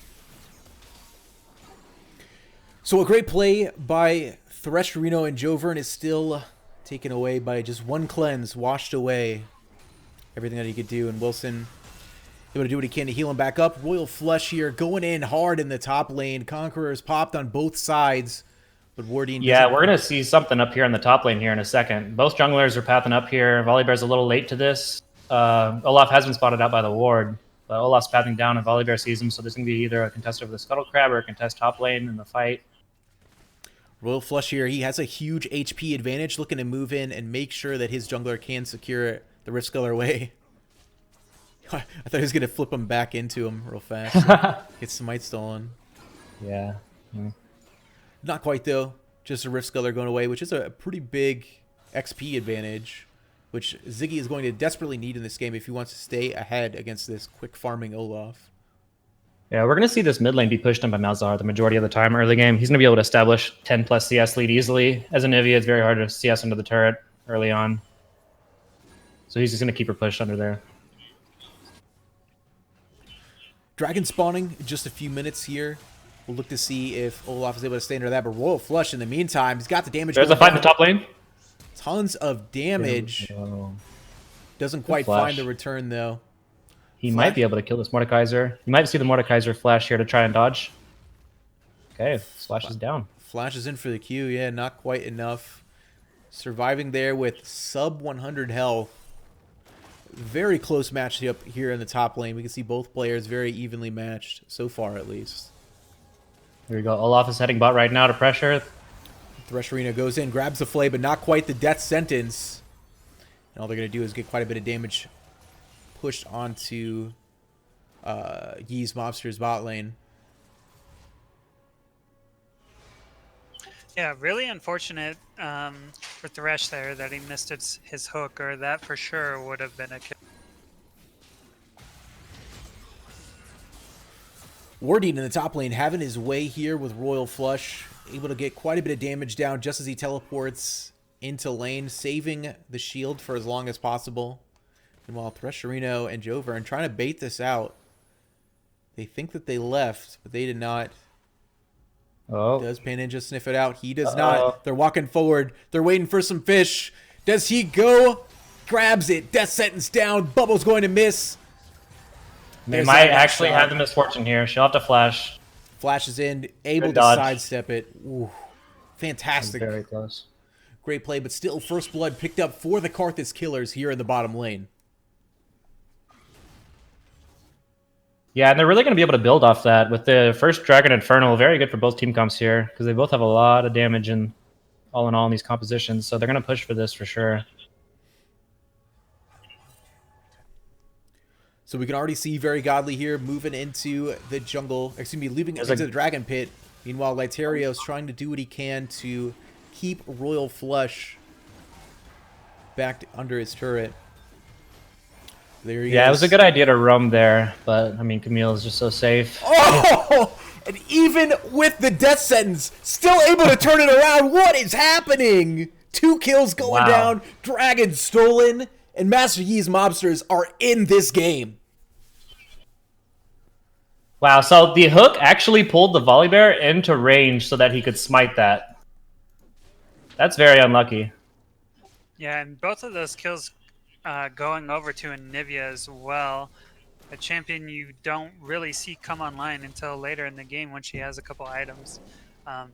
It's really unfortunate for the other team that Anivia picked up those 2 kills.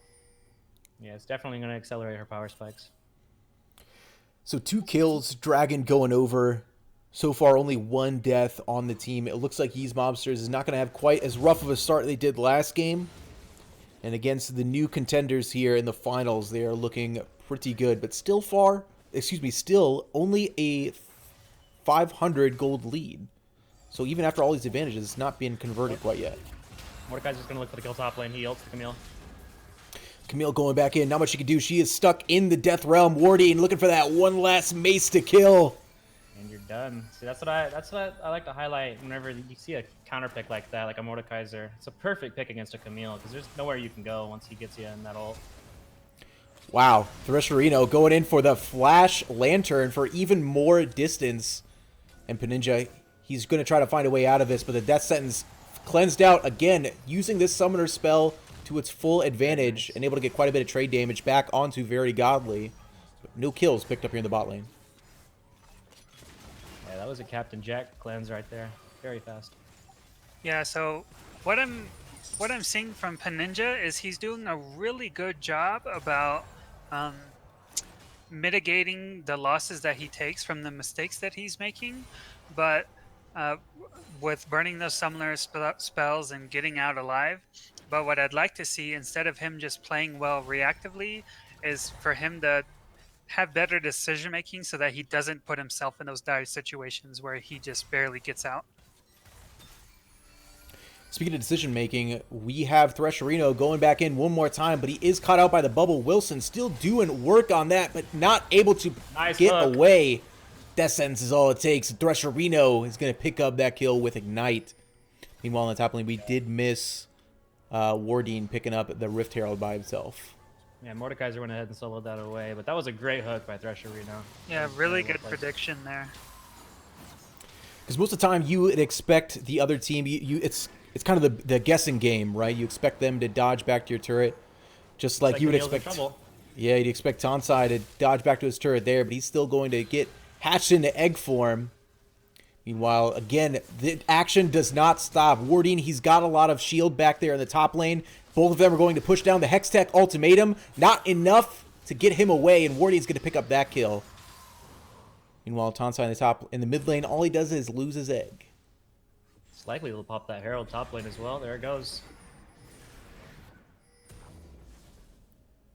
Yeah, and they should be able to get first turret from this. Yep, so both Very Godly as well as Wardine here on the Mordekaiser, doing incredibly well, getting the pressure moved up to this top side of the map. Meanwhile, their counterparts in the bot lane are doing really well, putting the pressure there. just looking to see where we can get this next decisive push in the game. We got a little bit left on the Dragon. The next objectives are these towers. I would really like to see, I believe the team. What was the team name on the blue team? I would like to see them slow down the tempo of the game. They have a more scaling mid game to late game comp, and looks like the Olaf in the top lane is getting ahead. It's gonna be really hard to play into as Anivia and Misfortune. Yeah, he's mobsters. Their blue team. Right, gotta look at pacing on this game here, because right now we're just seeing the go button being pushed from the side of Karthus. Looks like they'll be able to set up a freeze in this bottom lane. Hopefully, they can slow it down. So let's take a look at some of these item builds across the game here. We do see Wardine picking up the Rylai's Crystal Scepter first. Pretty standard pick there, but it's got a lot of different ways we could go. Any comments on what we're doing so far? I think that's the perfect buy for Mordekaiser early game. I mean, it's such a power item, and it's very cheap, only 2,600 gold, so yeah, that's definitely the priority here, I think, for him. Wilson doing what he can to get out of this, does dodge away from the death sentence. The tidal wave used incredibly well to disengage, but in the meantime, Ziggy is roaming into the top lane, trying to find Wardine. We got high HP bars. We got Wardine. Well, he's by himself now, bringing him to the death realm. Stuck in there, tons of damage down. Conqueror pocked. He's going to drop. Wardine, he's still got that shield up, ready to use it. Drop down. Ziggy, he's healing back up, but he doesn't get enough damage. He does not. Double kill in the 2v1 in the top lane for Wardine. He's gonna double kill. Yep. That's not good. Classic Mordekaiser's Mordekaiser. such a strong, such a strong champion to go into. Whenever he's already ahead, you don't need to pressure that. You're gonna lose the dragon now for it. It's not what you want to see. So the oceans do bring to life. We are going to see an Ocean Soul this game. Not quite as much snowball as we saw in the last one. But again, looks like this is going to be first tower taken by Wardine, doing a really great job smashing into the top lane. So again, this jungle pressure. What's the story of this game on where these junglers have been? Because we've seen a lot of focus from both of them in the top lane. Is that the correct move? Where do we go next? Oh, definitely. I think Royal Flush is probably the strongest player on this team, and they're doing a great job of keeping him down. And he's definitely getting caught out quite a bit. Maybe he overestimates the escapability of Camille, but it's not turning out good for him.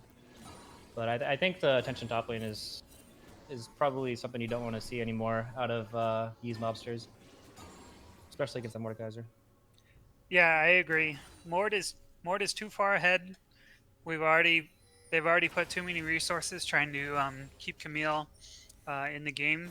If you look at Misfortune, she has a pretty decent CS lead over Jhin.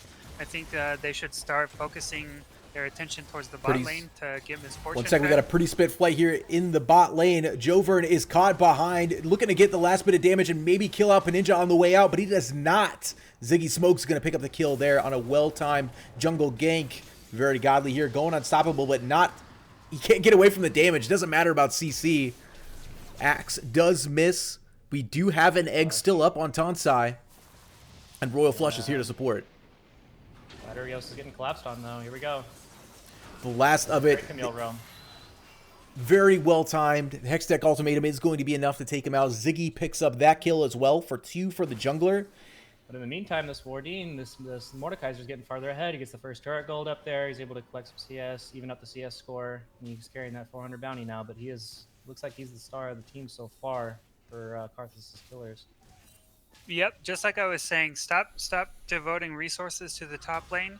Focus on your Misfortune, who has a CS lead, and your Anivia, who got those 2 kills early and just helped them snowball out of control and carry into the later stages of the... Yeah, it looks like that's exactly what Royal Flush was able to do, moving into the mid lane to support both Tonsai as well as Ziggy Smokes. They grab 2 very well-timed kills. We got Dragons coming up soon, Rift Herald in just a few minutes.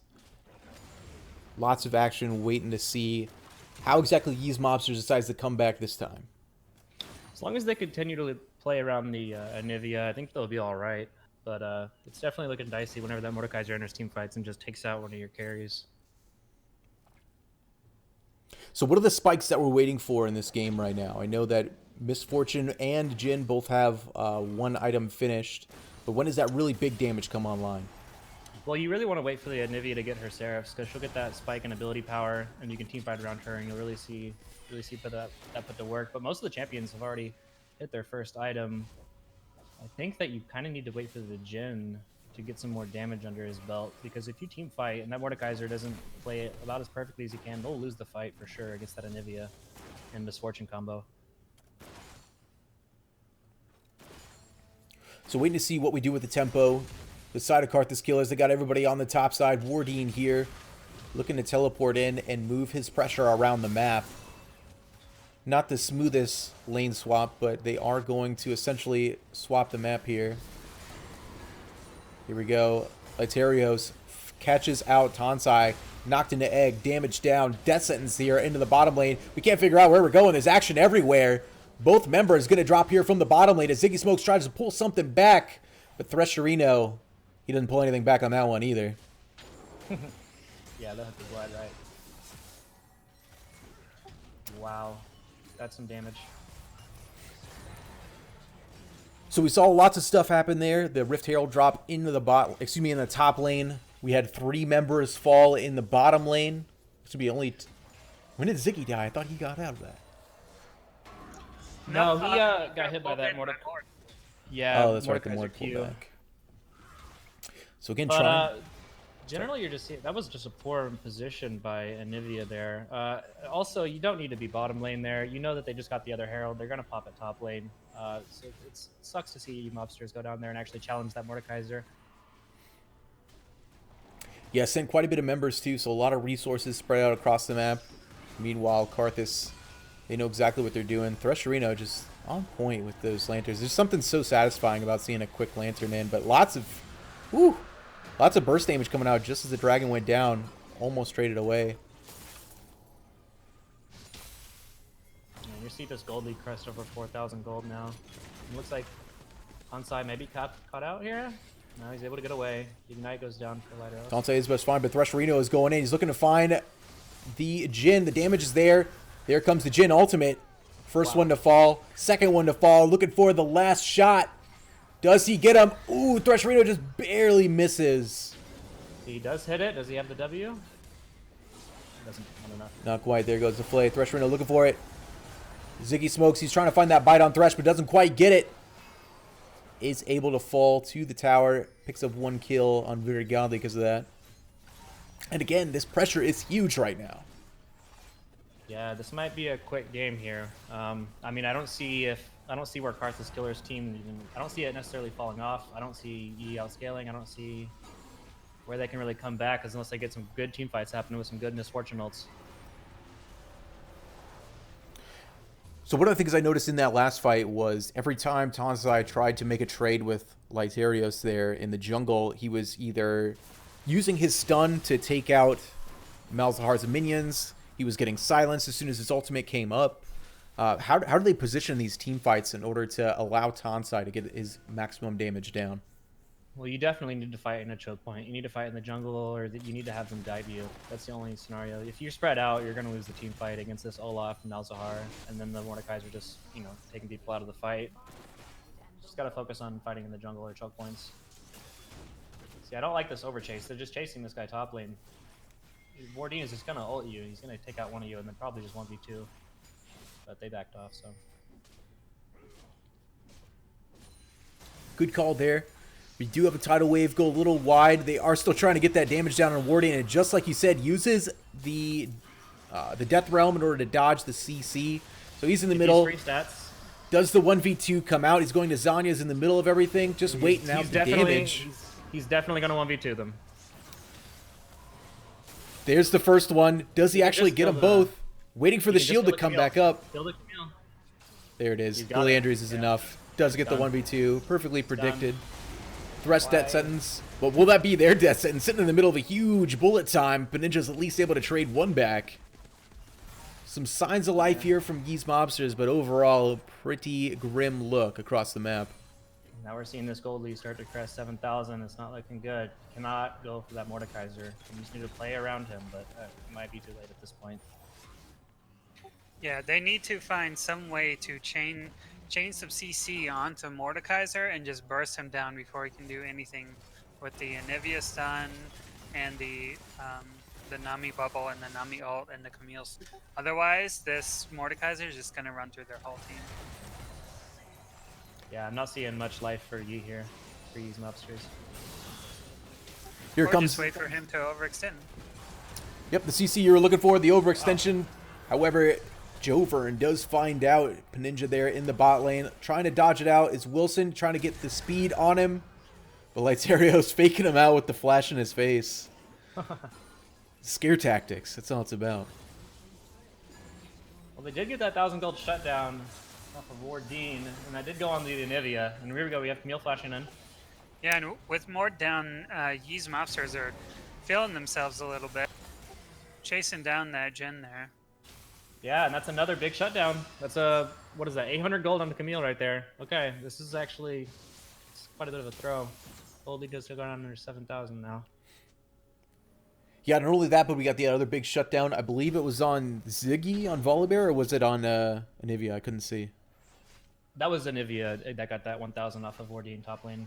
So that's huge. We see that next power spike coming in. Yes. The Seraphs, the Rod, the Trinity Force onto Royal Flush. Looking to get quite a bit of damage down. Ultimates are all back up across the table, with the exception of Swain, excuse me, the Karthus team. But by our next team fight, all ultimates should be up. Should be pretty explosive.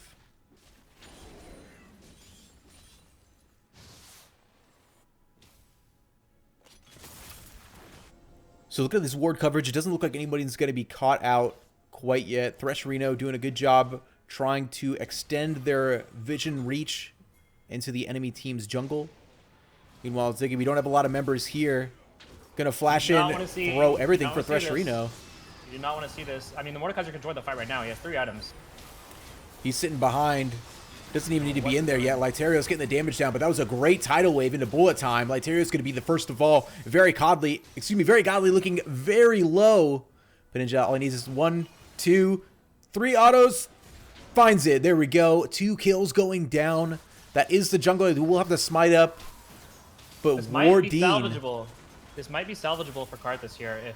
If Wardeen goes in here and gets someone in the ult, is able to kill one guy, and then the bottom lane can follow up, they can actually turn this. There it goes. They Stuns might are down. restore. Death sentence. They want him to not get the smite off, but it doesn't matter. He's the last one in the middle of 4 members. We've seen Wardeen 1v3, but does he 1v5? No, sir. No, sir. The Hextech Yeah, ultimatum, very Wow. well placed right there. Stops him before he can get out. Baits the rest of his team back in. Peninjas uses his flash to grab up another huge shutdown there. They're going to try to chase out Thresherino, but again, the chase is so hard on this Now, team. this is an overchase. Maybe not. Okay, you don't have the Ragnarok yet from Very Godly, and you don't have the Malzahar ult either, but you see the Gen ult here. I don't know if you'll be able to get much. No. Very well Yeah, blocked it's there. very unfortunate that Wardeen was split from his team there, and then he just decides to walk in and ult the Volibear, which you're not probably gonna kill him with the Spirit Visage. You're just gonna watch him run away from you. So this is all of a sudden the gold lead goes from 7,000 to 3,000. Yeah, definitely a misplay by Wardeen on Mordekaiser ulting that Volibear.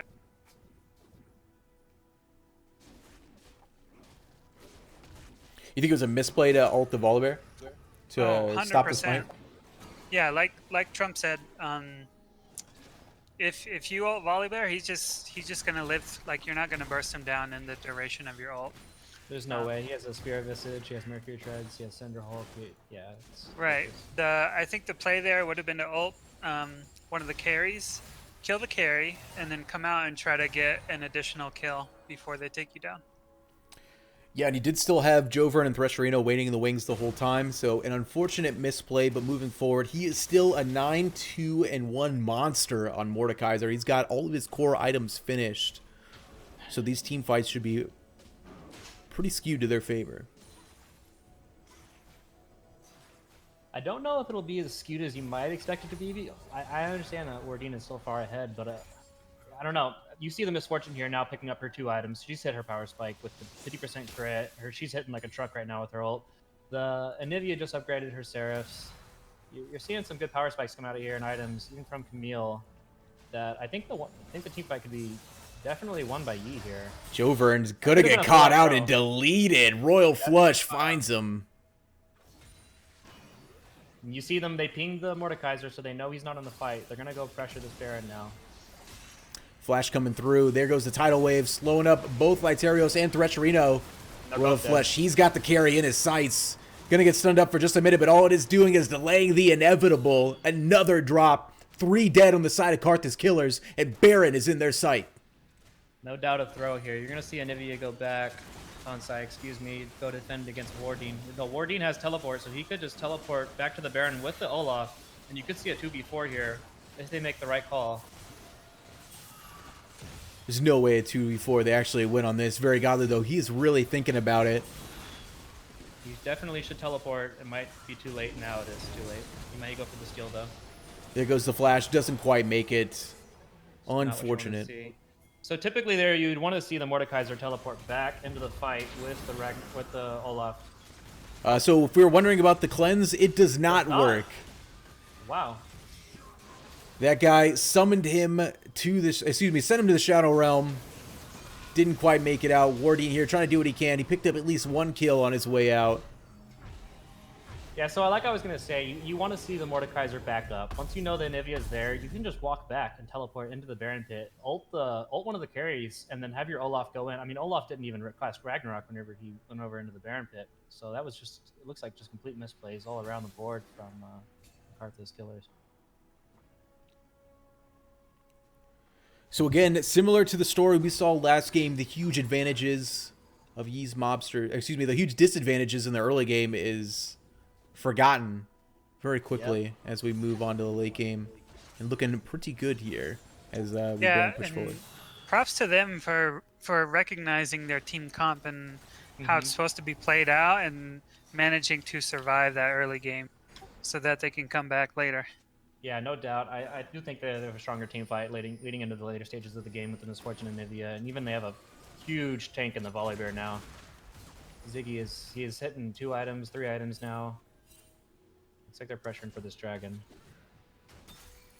Pressure for the dragon. They have the advantage. Waiting for Wardine. We got a full 5 people on each team ready to square up.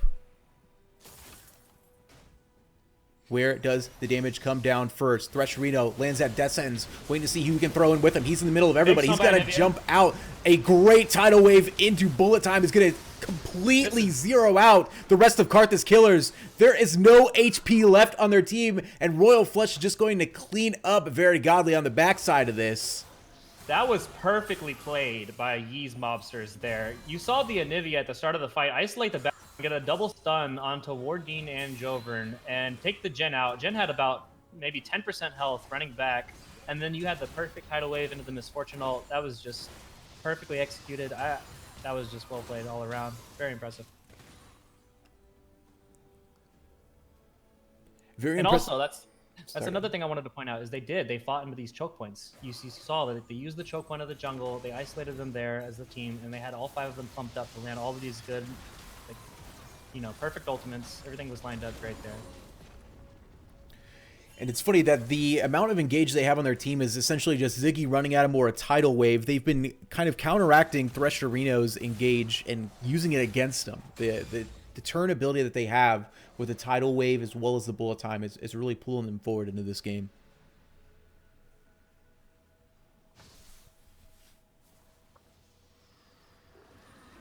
Yeah, so how I think Karthus Killers comes back into this, I think they need to establish vision control throughout their jungle, roam together as a team. They have a lot of pick potential with the Malzahar and the Thresh and the Jhin.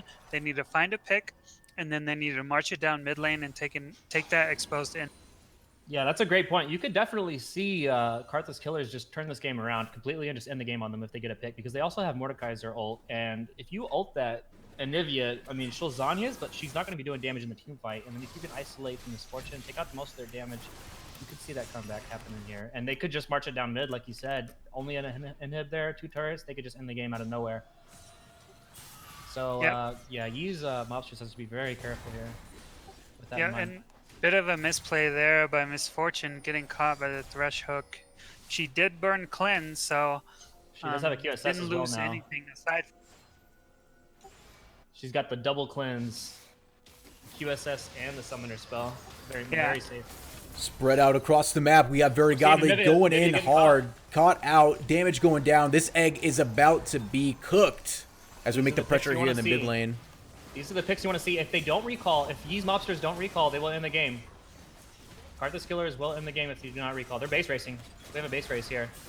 This And I'm is taking probably the best chance that Karthus Killers have to finish this off. Wardine does go back to try to slow down the base race, but is it going to be enough? No, Misfortune's just going to cleanse or QSS the Immortal. He doesn't even use it on Misfortune. The damage is still going through. We got Ziggy sitting in the death realm, but the damage is there. Wow. The base race fails, at least for That the was side a of Karthus great- Killers. That was a great comeback. Incredible. Incredible. 7,000 gold down. What a great final base race. Awesome game. Yeah, thanks everybody for coming out and watching. Let's see if I can find some of those guys in chat. Yeah, here they are. I'm gonna throw up screen here, and yeah, let's have a little chat with Yee's Mobsters. All three of you guys, go ahead and join me and jump down there. Hey, what's up, guys? What's up, man? Hey, so awesome games. Thanks for playing in the tournament and being the comeback kids that we needed. Let's go. Let's go. So what do you guys think about the game? So you had two games almost back to back, where it was pretty rough. How did you bring it back? You know, I follow my own motto. A feed lane, win game. So just to let you know. I mean, the last two games we didn't pick like champs we were like known for, I guess. So we they banned out, I think Senna, they banned out Jace and stuff like that. So we played like the team comp we weren't used to, but like our team fight was a lot better for the last. You guys played your team fight perfectly, by the way. I wanted to point that out. You did fall behind pretty bad in the early game. You weren't playing to your strengths, but then whenever you hit your item power spikes and you guys caught them in the choke points, you got the right picks, you executed like perfectly. It was really fun to watch, especially that fight near the dragon where you guys hit the Nami tidal wave into the Misfortunal. Good. And before that fight even started, I noticed the Anivia caught out the Jhin and the Mordekaiser on the back line, chunked the Jhin to like 10% health. It was just beautiful. It was beautiful. Yeah, for sure. All right, dudes. So real quick, if you could go through, tell me what your in-game name was, and I guess what's your AFSC and what base you work at, if you're in the Air Force. Okay, yeah, I can go first. In-game name is 2U8. It's supposed to be 2008, but you know. Let's see, AFSC is operations. Okay. And what base you at? Oh shit. I'm at Hickam. Hickam. Nice. Coming in from Hawaii. Thanks for sticking around for the. Oh wait, I guess it's early in the day for you. It's not even late. Yeah. It's like 4 o'clock. Yeah. Thanks for waking up early. All right. So let's start with the top. Royal Flush. Yeah, I'm at Tinker Air Force Base. I'm Royal Flush, as you know. And then what else do you need? What's your AFSC? Oh, I work supply or material management. Nice. But I'm hoping to get my retraining done so I can apply for flight engineer and flight attendant. Ooh, that sounds pretty fun. Ziggy, what about you? I'm stationed at McDill right now, and I'm weather. Nice. So, yep. Okay, and You Tonsa? said weather? Yes, weather. Where are you at again? McDill. Ah, McDill. Yeah, I'm at Barksdale. I'm also in weather. Oh, awesome! That's awesome. I got a couple guys there. Hey, you guys can connect after this game. All right, let me get through this. Tonsai, where you stationed at? What do you do? I'm out at Lackland. I'm a cyber transport guy, but I'm currently in a comsec position. Classic. And Panda Ninja. Yep, I'm at Langley Air Force Base, and I'm a client system technician. Neat. Yep. So a little mix of everything. Again, thank you guys so much for coming out. I know we had a little bit of trouble setting everything up. But yeah, thanks for playing really well. And in the tournament, make sure all you guys add me too in League. So I can get you some RP after this game. Yep, Nice. already have you. Thank you. Hey, thanks for putting this all together, Blood, man. That was, Yeah. Really this is appreciate pretty it. awesome. It was a lot of fun. This is dope. So what do I put from my EPR? Okay. Well played by those guys. Ending on a dank meme. Thanks everybody for showing up and catching us here for the Air Force Gaming Resiliency Cup. Look forward to seeing you all in more tournaments, more action, and yeah, more Air Force gaming. So thanks for everything, and have a good night.